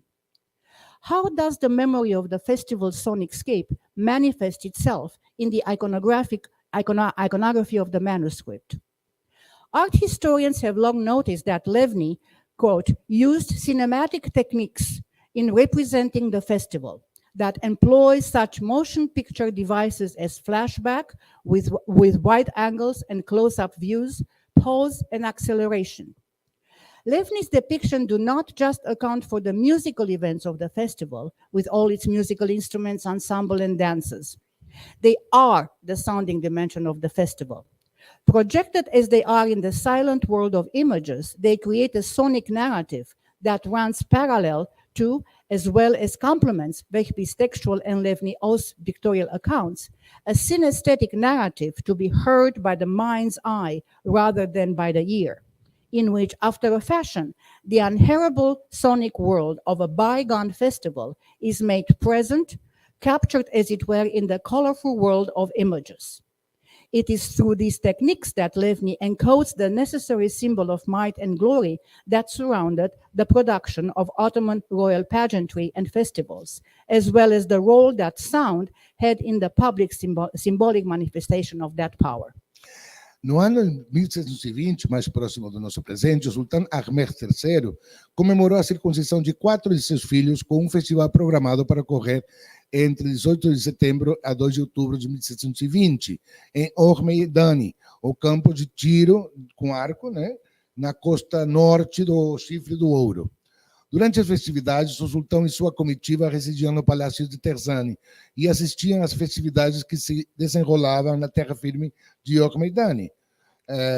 O festival é narrado no texto Tsunami e VII, cuja cópia foi preparada para o próprio Ahmed, ilustrada por Levny e finalizada por volta de 1730, considerada um dos mais belos e complexos manuscritos otomanos. As 137 pinturas do manuscrito funcionam como uma espécie de relato pictórico, enquanto 40 dessas miniaturas apresentam atividades que enchiam o ar do festival com uma infinidade de sons e criam, no contexto do manuscrito, uma dimensão musical. Como a memória da paisagem sônica do festival se manifesta na iconografia do manuscrito? Perguntamos. Os historiadores da arte há muito tempo notaram que Levny, cita, usou técnicas cinematográficas ao representar o festival, que ele emprega dispositivos de imagem em movimento como flashback, com visões de grande angular de close-up, pausa e aceleração, fecha aspas. As representações de Levny não representam apenas os eventos musicais do festival, com todos os seus instrumentos musicais, conjuntos e danças. Eles são a dimensão sonora do festival. Projetadas como estão no mundo silencioso as imagens, elas criam uma narrativa sonora que corre paralela e complementa os relatos textuais de VII e os relatos pictóricos do próprio Levny, uma narrativa sinestésica a ser ouvida pelo olho da mente e não pelo ouvido, na qual, de certa forma, o mundo sonoro inaudível de um festival passado se torna presente, capturado como se fosse no mundo colorido das imagens. É por meio dessas técnicas que Levny codifica os símbolos necessários de poder e glória que envolviam a produção dos desfiles e festivais da realeza otomana, bem como o papel que a roda tinha na manifestação simbólica pública desse poder. The Ottomans, as it well known, continued to use existing Byzantine urban spatial features while adapting them to the needs of the Ottoman society, particularly the ritual royal way of the meze in Byzantine and Divanlı in Ottoman periods, and the hippodrome or Ait Megdani, respectively. Yet, perhaps as a reflection of the urban expansion and architectural change representing the changing social order of 18th century Istanbul, the 1720 festival took place not at At Meydani, as its most famous predecessors did in 1582, but in 2 other urban locations, Ok Meydani and the Waters of the Golden Horn, with events taking place in the morning and evening respectively. Together with the nature of the participant ensembles of various sizes and instrumental composition, the geography and daily schedule of the sonic events intersect in the virtual space that is the festival itself and define 3 main categories of sonic context, 3 sub-narratives of the larger musical story of the festival. Os otomanos continuaram a usar as características espaciais urbanas bizantinas existentes, adotando-as de acordo com as necessidades da sociedade otomana, particularmente o caminho ritual real do mesé nos períodos bizantino e de Vanholo no período otomano, e o hipódromo ou a Meidani, respectivamente. No entanto, talvez como um reflexo da expansão urbana e das mudanças arquitetônicas que representam a ordem social em transformação da Istambul do século XVIII, o festival de 1720 não foi realizado em Ad-Meidani, como seu predecessor mais famoso em 1582, mas em 2 outros locais urbanos, Ok-Meidani e as Águas do Chifre do Ouro, com eventos realizados pela manhã e noite, respectivamente. Juntamente com a natureza dos conjuntos participantes de vários tamanhos e composições instrumentais, a geografia e a programação diária dos eventos sônicos se cruzam em um espaço virtual que é o próprio festival e definem 3 categorias principais de contextos sônicos, 3 subnarrativas da história musical mais ampla do festival. Sorry. The morning entertainment takes place generally at Ok-Meidani and is most often of a static nature. The musicians are depicted in seated position, while the scenes are animated mostly by the presence of dancers, acrobats, or other kind of entertainers. O entretenimento matinal ocorre geralmente no Ok-Meidani e, na maioria das vezes, é de natureza estática. Os músicos são retratados sentados, enquanto as cenas são animadas principalmente pela presença de dançarinos, acrobatas e outros tipos de artistas. The processions of the guilds are also taking place at Ok-Meidani. The musicians here are part of a pageant and project a sound in motion. And you have them here, and you have them here. As procissões das guildas também ocorrem em Ok-Meidani. Os músicos aqui fazem parte do desfile e projetam um movimento sonoro, ali e ali, nos círculos. Fireworks light the sky every night above the waters of the Golden Horn, adding to the sonic spectrum provided by troops of musicians crowded on floating barges, so augmented sound. You have musicians, and here you have the fireworks. Fogos de artifício iluminam o céu todas as noites sobre as águas do Chifre do Ouro, somando-se ao espectro sônico proporcionado por grupos de músicos. Each of these sub-narratives contributes to the general sonic intensity of a given day of the festival. For example, the morning entertainment operates between 2 general sonorities. Versions of the military mehter fill the sonic space at the extremes of the depicted span, I mean day 1, day 2, and day 10, while ensembles containing softer instruments such as the kemanche, miscal, and tambur and ney populate day 3 through day 9. In addition to such various complementary aspects of the imaged sonic events, the daily number of participatory instruments seems to be marked by a steady, overarching increase.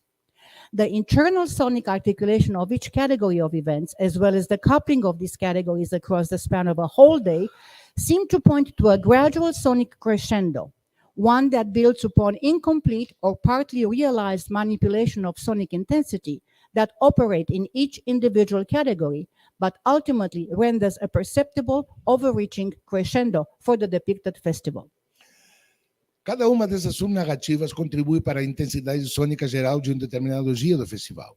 Por exemplo, o entretenimento matinal opera entre 2 sonoridades gerais, versões do meter musical preenchem o espaço sônico nos extremos do período retratado, ou seja, no segundo e no 10º dia, enquanto conjuntos com instrumentos de menor projeção sonora, mais suaves, como o kemanche, miscal, tambor e ney, povoam o 3º ao 9º dia.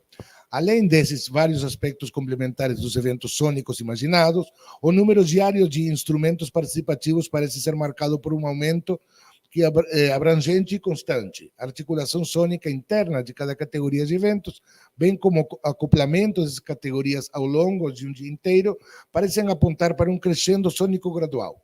Um crescendo que se baseia em manipulações incompletas ou parcialmente realizadas de intensidade sonora que operam em cada categoria individual, mas que, em última instância, geram um crescendo global perceptível para o festival retratado. This gradual crescendo apparently reaches its peak on the 9th day of the festival, when no fewer than 65 instruments fill the air with their sound, not in 1, not in 2, but in the succession of all 3 event categories. On day 10, following this sonic peak, the meager Mechter-like ensemble of nearly 10 instruments seems to be a sudden sonic deflation, an anticlimax. Even this apparent deflation, however, is part of the larger dynamic arc of the festival, its strategy. It is in fact a rollback that prepares an even greater boom. Esse crescendo gradual aparentemente atinge seu pico no nono dia do festival, quando nada menos que 65 instrumentistas enchem o ar com seu som. Não é uma, nem duas, mas na sucessão de todas as 3 categorias do evento. No 10º dia, após esse pico sonoro, magro conjunto semelhante a Mechter, de apenas 10 instrumentos, parece ser uma súbita deflação sonora, anticlímax. Até mesmo essa aparente deflação, no entanto, faz parte de arco dinâmico maior do festival.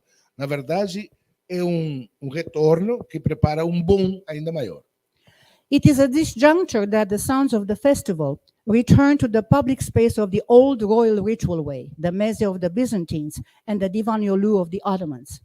It is along the Divan Yolu that the immensely long circumcision parade took place. In Levni's division, it takes place immediately after the flimsy Mechter of the 10th day and unfolds of 16 double folios. É nesse momento que os sons do festival retornam em espaço público do antigo caminho ritual real, o meze dos bizantinos e o divaniolo dos otomanos. E foi ao longo do divaniolo que ocorria o imensamente longo desfile da circuncisão. Na representação de Levni, ele ocorre imediatamente após o frágil Mechter do 10º dia e se desdobra no espaço de 16 folhos duplos. Uau! When it finally concludes, it does so with the imaging of the most powerful sonic boom one can ever imagine in the Ottoman world, the 30 deafening instruments of the full military Mechter. Quando finalmente termina, ele o faz com a imagem do mais poderoso estrondo sonoro que se pode imaginar no mundo otomano. Os 30 ensurdecedores instrumentos do Mechter militar completo. I have here a bit of music, a sound. Podemos mandar som?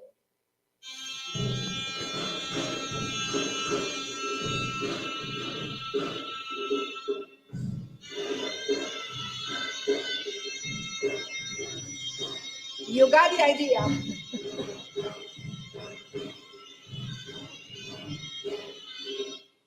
Ótimo. Woo! What a sound.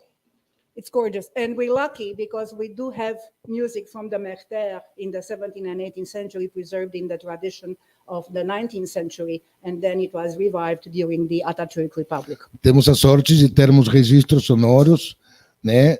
Porque temos registros escritos da música a partir do século XVIII e XIX. Part 4. Parte 4. Cocciarelli and Mapping of the World. Cocciarelli e Mapeando o Mundo. As the last example for our conversations today, I would like to introduce the full-page miniature that precedes the text that deals with the vice of gluttony and its species in the 14th century Cocciarelli manuscript, compiled probably in Genoa, Italy. Often referred to as a representation of the banquet of an oriental potentate, soothed by the sound of many instruments, this is an image laden with truly cosmopolitan representations of feasting and sound-making, representations that echo in their detail the trans-Mediterranean cultural and socio-economic commerce that marked the late 13th century and early 14th century Italian cities. Unlike my other examples, however, this is a static scene, a frozen in time, eternal projection of a universal human vice, gluttony, where the straightness of the other is domesticated into a collective and familiar mappings of gustatory, visual, and sonic topographies of the entangled senses. Como último exemplo para nossa conversa de hoje, esta palestra, esta conferência, gostaria de apresentar a miniatura da página inteira que precede o texto que trata do vício da gula e suas espécies no manuscrito Cocciarelli no século XIV, compilado provavelmente em Gênova, Itália, frequentemente mencionada como uma das representações do banquete de potentado oriental acalmado pelo som de muitos instrumentos, essa é uma imagem carregada de representações verdadeiramente cosmopolitas de banquetes e sons, representações que ecoam em seus detalhes e comércio cultural e socioeconômico transmediterrâneo que marcou as cidades italianas no final do século XIII e início do século XIV. Diferentemente dos outros exemplos, no entanto, esta é uma cena estática, congelada no tempo, uma projeção eterna de um vício humano universal, a gula, em que a estranheza do outro é domesticada em mapeamentos coletivos e familiares de topografias gustativas, visuais e sonoras dos sentidos emaranhados. The illumination is organized along two main registers. 1, 2. The topmost titulum, accompanied by 3 musicians, a viol player wearing the customary 14th century servant and kneeling on a square carpet, another plucking an 18-string psaltery-like instrument, and the third holding an instrument from the trumpet family. So 1, 2, 3. The rest of the page is equally divided between the 2 registers, populated with a wide range of characters and a wide variety of instruments. A iluminura é organizada em 2 registros principais e um título no topo, acompanhado por 3 músicos, um tocador de viol vestindo o costumeiro servo do século XIV e ajoelhado em um tapete quadrado. Outro tocando um instrumento semelhante a um saltério de 18 cordas e um terceiro segurando um instrumento da família do trompete. O restante da página é dividido igualmente entre os 2 registros preenchidos com uma ampla gama de personagens e uma grande variedade de instrumentos. The top register features a character with the attributes of a ruler and Mongol physiognomy, who is centrally positioned, remember the Byzantines, okay, same situation here, and thus from the axis of symmetry. He sits in a cross-legged position, wears a dark red, richly embroidered outfit and 3 feather-swim hat, and holds in his hand a drinking bowl, most likely wine. Flanking him are 2 servants who seem to provide him with food, and 2 musicians playing a viol and a double flute. Viol and a double flute, our lost type. Unlike relatively simply dressed servants, these 2 musicians wear richly adorned costumes and singled feathered hats. O registro superior apresenta uma personagem com os atributos de um governante e fisionomia mongol, que está posicionado centralmente e, portanto, forma o eixo de simetria. Ele se senta em uma posição de pernas cruzadas, veste uma roupa vermelha escura, ricamente bordada, e um chapéu de aro com 3 penas. E segura em suas mãos uma tigela para beber. Ao seu lado estão 2 servos que parecem lhe fornecer comida e 2 músicos tocando um viol e uma flauta dupla, tipo diálogos. Ao contrário dos criados que se vestem de forma relativamente simples, esses 2 músicos usam trajes ricamente adornados e chapéus de uma só pena. In front of the ruler, the artist depicts frolicking dogs fighting and waiting patiently for scraps of food, and several plates with lamb and chicken. The scene has a strong Oriental flavor. Most of the objects and characters that populate it display clear Oriental markers that link our miniature, particularly with the world of the Persianate Mongols of the Ilkhanid Empire, all with the exception of the musical instruments. Em frente ao governante, o artista retratou cães brincando e lutando ou esperando pacientemente por restos de comida e vários pratos com frango e cordeiro. A cena tem um forte sabor oriental. A maioria dos objetos e personagens que o povoam exibem claras marcas orientais que ligam nossa miniatura particularmente ao mundo dos mongóis persas do Império Ilkhanid, todos com exceção dos instrumentos musicais. The second register is devoted exclusively to music making. The characters are symmetrically positioned, this time along an imaginary axis. From left to right, we can see a female character in what appears to be a North African garb and an elaborate headgear, playing 2 knackers that in turn hang on the back of a black African cymbal player. The latter wears a long outfit that displays a textile pattern suggestive of West African realms. O segundo registro é dedicado exclusivamente à produção musical. Os personagens estão posicionados simetricamente, desta vez ao longo de um eixo imaginário. Da esquerda para a direita, podemos ver uma personagem feminina com o que parece ser uma vestimenta norte-africana e um elaborado capacete tocando 2 nácaras, tamborins de Oriente Médio, que, por sua vez, estão pendurados nas costas de um tocador de símbolo negro africano. Este último usa uma roupa longa que exibe um padrão têxtil que sugere os reinos da África Ocidental. From right to left, on the right side, from right to left, 2 individuals blowing long trumpets, business, are dressed in rather plain but clearly Western outfits. At their feet, an organist wearing is pressing with both hands the keys of an ornate positive organ. Behind the instrument, one finds a bearded and long-haired character wearing much simpler laced-in-the-back clothes who operates the bellows here. Like the servants and the musicians in the top register, most of the musicians here seem to direct their gaze towards the Mongol sovereign and are caught in the midst of their sound-making activities. However, while the characters in the first registers clearly belong to the same fashion world that can safely be associated with the Ilkhanid Persian world, the aunt below are clearly participants in their geographically and socio-economically heterogeneous ensemble, and yet again, with the exception of the musical instruments. Da direita para a esquerda, do lado direito começando ali, 2 indivíduos visivelmente soprando trompetes longos e retos, buzina, estão vestidos com roupas bastante simples, mas claramente ocidentais. A seus pés, um organista, vestindo as suas mãos, pressiona as teclas de um órgão positivo ornamentado. Atrás do instrumento, encontra-se um personagem barbudo e de cabelos compridos, vestindo roupas muito mais simples, com laço nas costas, que opera o fole. Assim como observo esses músicos no registro superior, a maioria dos músicos aqui parece direcionar seu olhar para o soberano mongol e são pegos no meio de suas atividades de produção de som. No entanto, enquanto os personagens do primeiro registro pertencem claramente ao mesmo mundo da moda que pode ser associado com segurança ao mundo persa de Ilkhanid, os personagens abaixo são claramente participantes de um conjunto geográfico e socioeconômico heterogêneo, e mais uma vez, excetuando os instrumentos musicais. Several questions arise.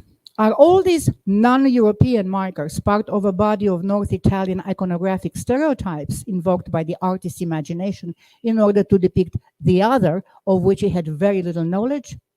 Or are they witness to direct or slightly mediated contact between widely divergent cultural worlds? Surgem várias perguntas. Todos esses marcadores não europeus fazem parte de um conjunto de estereótipos iconográficos do norte da Itália invocados pela imaginação do artista para representar um outro do qual ele tinha muito pouco conhecimento? Ou eles são testemunhos do contato direto ou ligeiramente mediado entre mundos culturais amplamente divergentes? It is well known that Italian merchants of the time traveled to Tabriz, in today's Iran, cut deals for Mongol silk from Central Asia, and exchanged commodities and ideas circulating through the Eastern Mediterranean. Dante himself, in the first canto of the comedy, referenced the Mongol presence in Central Italian consciousness. Genoese merchant had temporary quarters in Tabriz by 1280, and one of these resident merchants accompanied in 1291 the Franciscan mission of John of Montecorvino eastward to the Yuan Chinese court in Beijing. It was not only a world of commercial and political, but also artistic interactions. É bem sabido que os comerciantes italianos da época viajavam para Tabriz, faziam negócios com sedes mongóis da Ásia Central e trocavam mercadorias e ideias que circulavam pelo Mediterrâneo Oriental. O próprio Dante Alighieri, no primeiro canto da sua comédia, faz referência à presença mongol na consciência central italiana. Os comerciantes genoveses tinham alojamentos temporários em Tabriz ao redor de 1280, e um desses comerciantes residentes acompanhou, em 1291, o missionário franciscano João de Montecorvino em direção ao leste para a corte Yuan, no Japão. Esse não era apenas um mundo de interação comercial e política, mas também artística. The Cocciarelli miniature reveals interconnected social and cultural spaces and displays an artistic imagination for which it is difficult to account outside the framework of Asian-European economic and political contacts, as well as the cultural commerce of the time. If trade and political contact provide one possible framework for physiognomies and ethnicities, domestic slavery supplies a complementary one. Slaves in Italy during this period came from many different ethnic groups: Mongols, Circassians, Georgians, Slavs, Jews, and Muslims from Spain, North African, and people from the Canary and Cape Verde Islands. By the end of the century, about 2,000 slaves lived in the city of Genoa, of which a large portion were of African descent. All these are clear signs of the multi-ethnic and multi-social spheres in which the Cocciarelli artist dwelled. A miniatura de Cocciarelli revela espaços sociais e culturais interconectados, exibindo também uma imaginação artística que é difícil de explicar fora da estrutura dos contatos econômicos e políticos entre Ásia e Europa, bem como do comércio cultural da época. Se os contatos comerciais e políticos fornecem uma estrutura possível para fisionomias e etnias, a escravidão doméstica fornece uma estrutura complementar. Os escravos na Itália, durante esse período, eram provenientes de muitos grupos étnicos bem diferentes: mongóis, circassianos, georgianos, eslavos, judeus e muçulmanos, tanto da Espanha quanto do norte da África, assim como pessoas das Ilhas Canárias e de Cabo Verde. No final do século, cerca de 2.000 escravos viviam na cidade de Gênova, dos quais uma grande parte era de ascendência africana.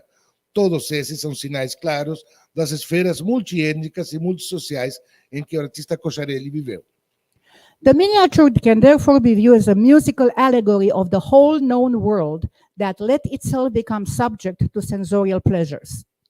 To taste and inebriation, our perennial wine, our Cocciarelli artist added an overwhelming sonic element to the depiction. Except the ruler and his two culinary providers, every other character in the scenes makes sound. And they do so by handling instruments from all three accepted medieval categories, European medieval categories: strings, winds, and percussion. The musicians in the Il Canidabro register play the soft-sounding instruments of a private in-chambers event, while the ones at the bottom registers play percussion, bucines, and the organ, all indicative of the loud sound of the outdoors. A miniatura pode, portanto, ser vista como uma alegoria musical de todo mundo conhecido que se deixa submeter aos prazeres sensoriais, ao paladar e à embriaguez no seu vinho perene. Nos artistas de Cocciarelli acrescentou um elemento sonoro avassalador à representação. Com exceção do governante e dos seus fornecedores de culinária, todos os outros personagens da cena emitem sons e o fazem anunciando instrumentos de todas as três categorias medievais aceitas: cordas, sopros e percussão. Os músicos no registro superior de Il Canid tocam instrumentos de som suave de um evento privado dentro dos aposentos, enquanto os registro inferior tocam percussão, buzinas e órgão, todos indicativos de alto som do exterior.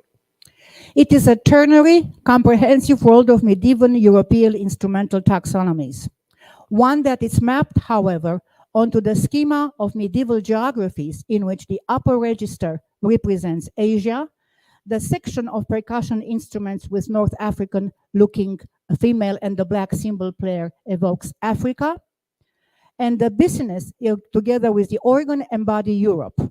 As such, the formal constructions of the two registers correspond to the mapping of the geographical world in the medieval so-called T&O maps.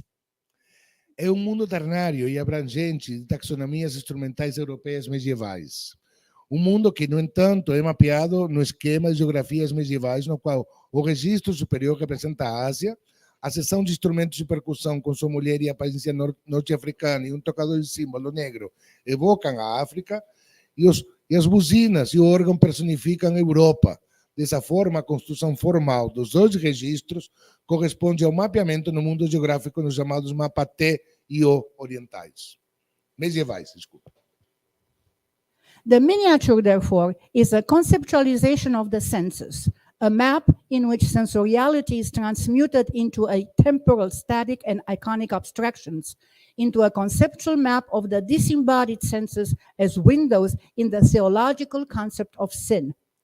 While it is the whole humankind that falls prey to the Christian gluttony, it does so while enveloped in pervasively and unmistakably European sound.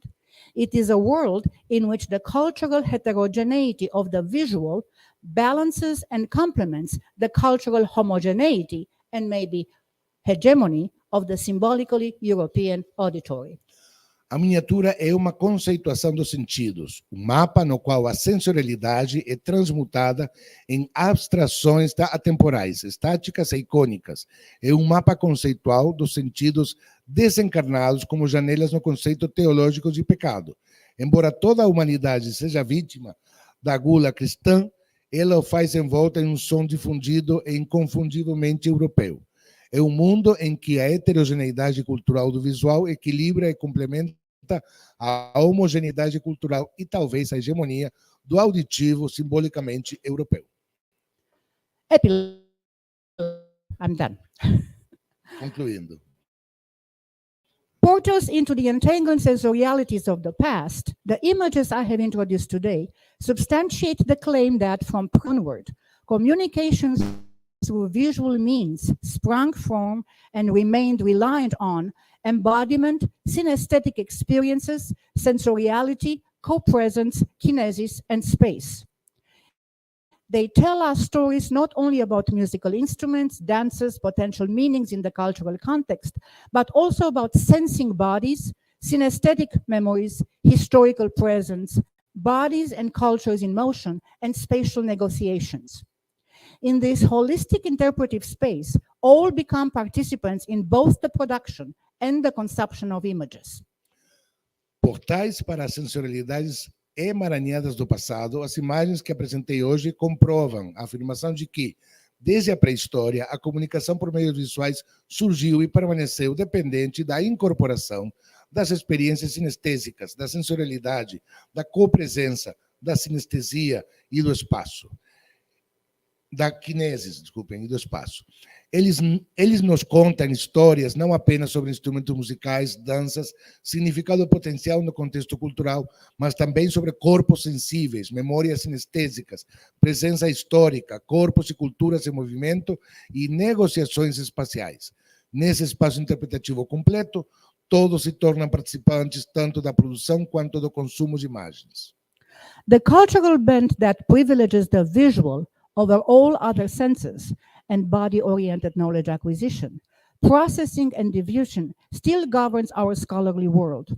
We still have no suitable replacements for terms such as representation, depiction, illustrations of music. In our readings, we have begun to react to the sounds and cultural habits on which the visual rests, and we have become quite serious in accounting for the multisensoriality of perception. But unfortunately, that awareness is ours, that of the interpretively centered presentist self. The necessary empathy with our historical partners is too often overlooked. A tendência cultural que privilegia o visual em detrimento de todas as outras formas de aquisição, processamento e difusão do conhecimento orientadas para os sentidos e para o corpo ainda governa nosso mundo acadêmico. Ainda não temos substitutos adequados para termos como representação, descrição e ilustrações de música. Em nossas leituras, começamos a reagir aos sons e aos hábitos culturais nos quais o visual se baseia e nos tornamos bastante sérios ao considerar a multissensorialidade da percepção. Mas, infelizmente, essa consciência é nossa, a do eu presentista centrado na interpretação. A empatia necessária com nossos parceiros históricos é frequentemente ignorada. We must always keep in mind that nothing in the past was done for our benefit. That present-day ways of relating to the world are categorically different from those of our foregoers. To enter the world of the past and understand it as their present, one must adjust to diverse dynamisms of embodied intersensorialities. No entanto, devemos sempre ter em mente que nada no passado foi feito para nosso benefício, que as formas atuais de se relacionar com o mundo são categoricamente diferentes das de nossos antepassados. Para entrar no mundo do passado e entendê-lo como presente deles, é preciso se ajustar aos diversos dinamismos das intersensorialidades incorporadas. To close the circle of my today's musing, I come back to the question that Pablo and I were pondering upon a year ago on the steps of Athens. Why do human beings even create images of music? Let's talk. Para fechar o círculo das minhas reflexões de hoje, volto à pergunta sobre a qual Pablo e ela estávamos refletindo um ano atrás nos degraus da Universidade de Atenas. Por que os seres humanos ainda criam imagens relativas à música? Vamos conversar. Muito obrigado.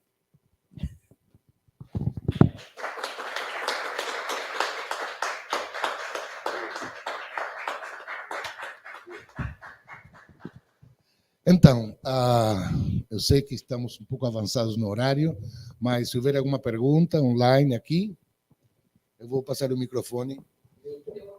Até aí, pronto. Passa o microfone aí para a pergunta. Alguém tem alguma questão? Ficou tudo muito claro? Muito autoevidente? Há perguntas online, Nilton? Tá, ok.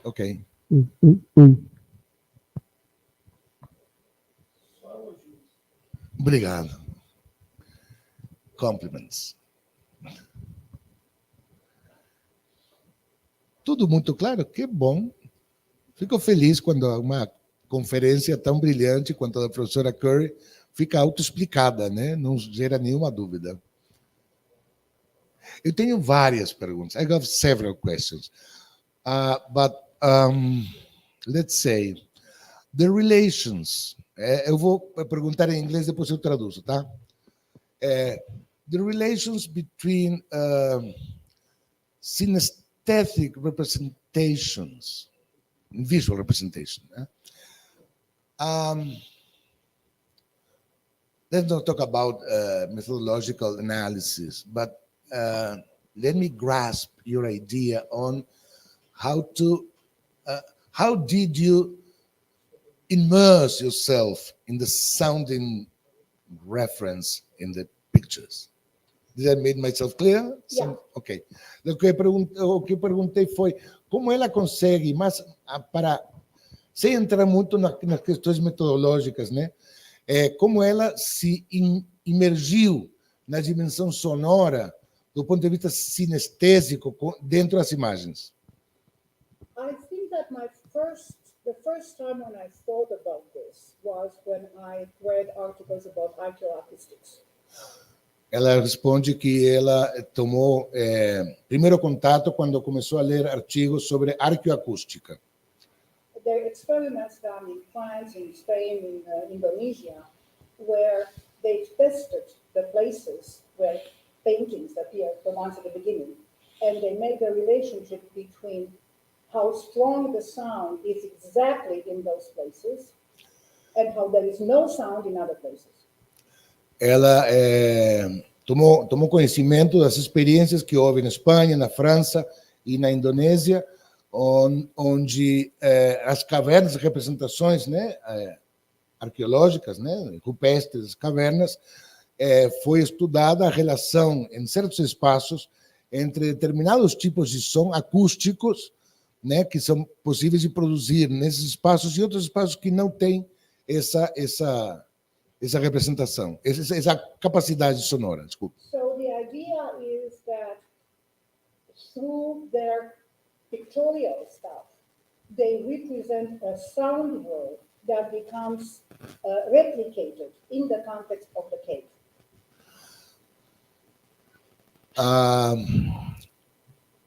Eles chegaram à conclusão de que a representação visual do som foi uma chave para perceber a potencialidade sonora e reproduzir esses sons representados na imagem no próprio espaço que inclui a imagem.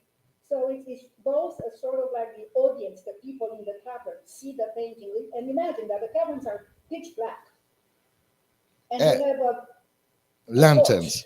A torch, right? So they see this painting, and the sound of that painting, it doesn't have to have musical instruments or dances, but the sound of the animals running, okay, it's sort of like replicated in their memory. Claro que na época, os lugares em que estas imagens estão representadas não podem ser visualizadas sem a ajuda de uma tocha, de uma lanterna. Mas, então, tentando imaginar na época pré-histórica, as pessoas visualizando essas imagens com a ajuda de tochas, tinham a memória sonora que o próprio espaço era capaz de produzir por sua reverberação dos animais correndo, não necessariamente dos instrumentos musicais apenas, mas do som replicado de um espaço aberto no espaço fechado.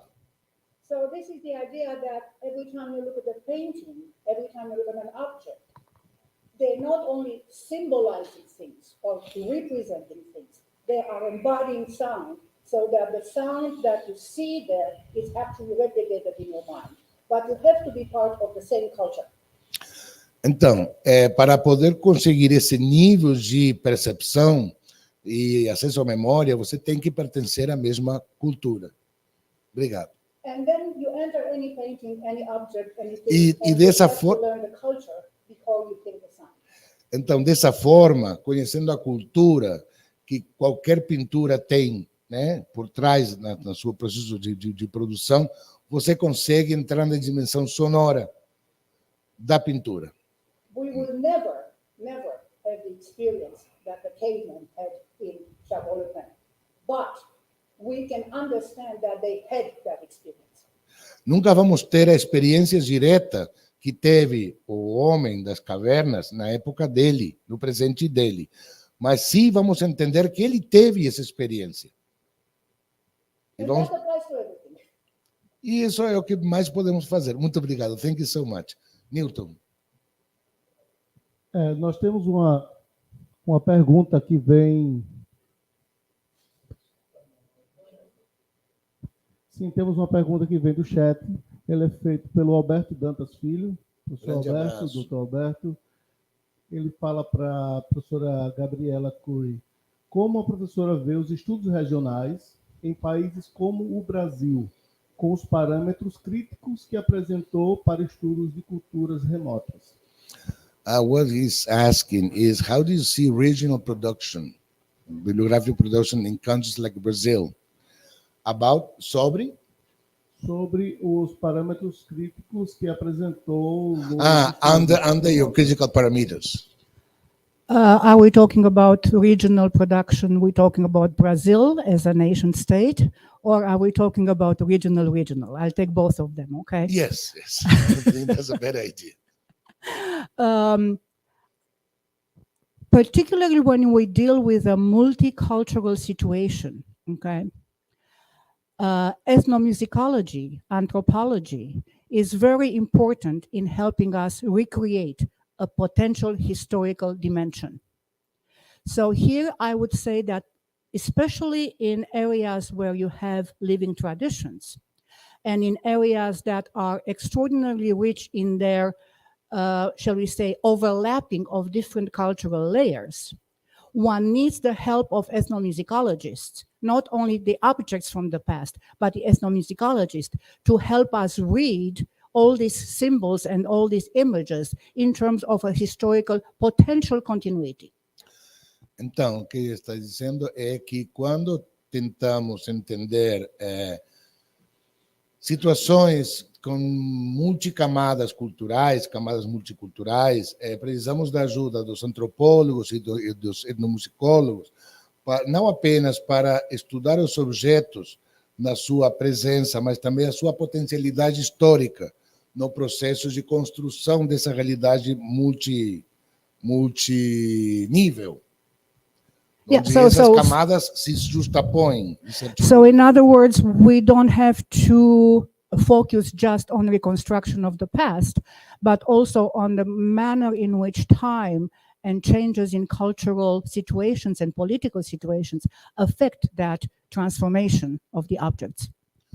Então, ela diz que essa assistência dos etnomusicólogos e antropólogos não vai nos ajudar apenas a questão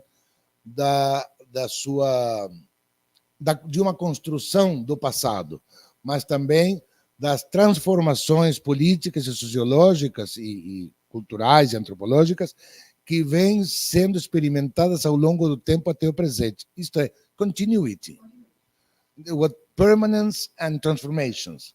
Isto é, as continuidades, as transformações e permanências que todo o processo diacrônico tem. Algo mais? Ficou respondido, Alberto?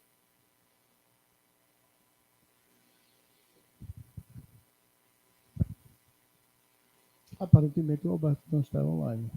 Não está mais online? Estou acompanhando aqui. Tá, mas acho que respondeu. Sim, ele falou, thank you very much. Ok. Alguma outra pergunta? Se não houver, eu quero fazer um anúncio bastante triste que me chegou no meio da conferência. Bom, né? Não? Encerrou a sessão? Então, o anúncio que você me passou, tá?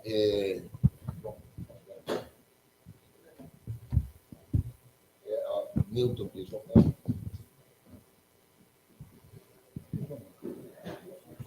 O músico, João, não? Não. Yeah.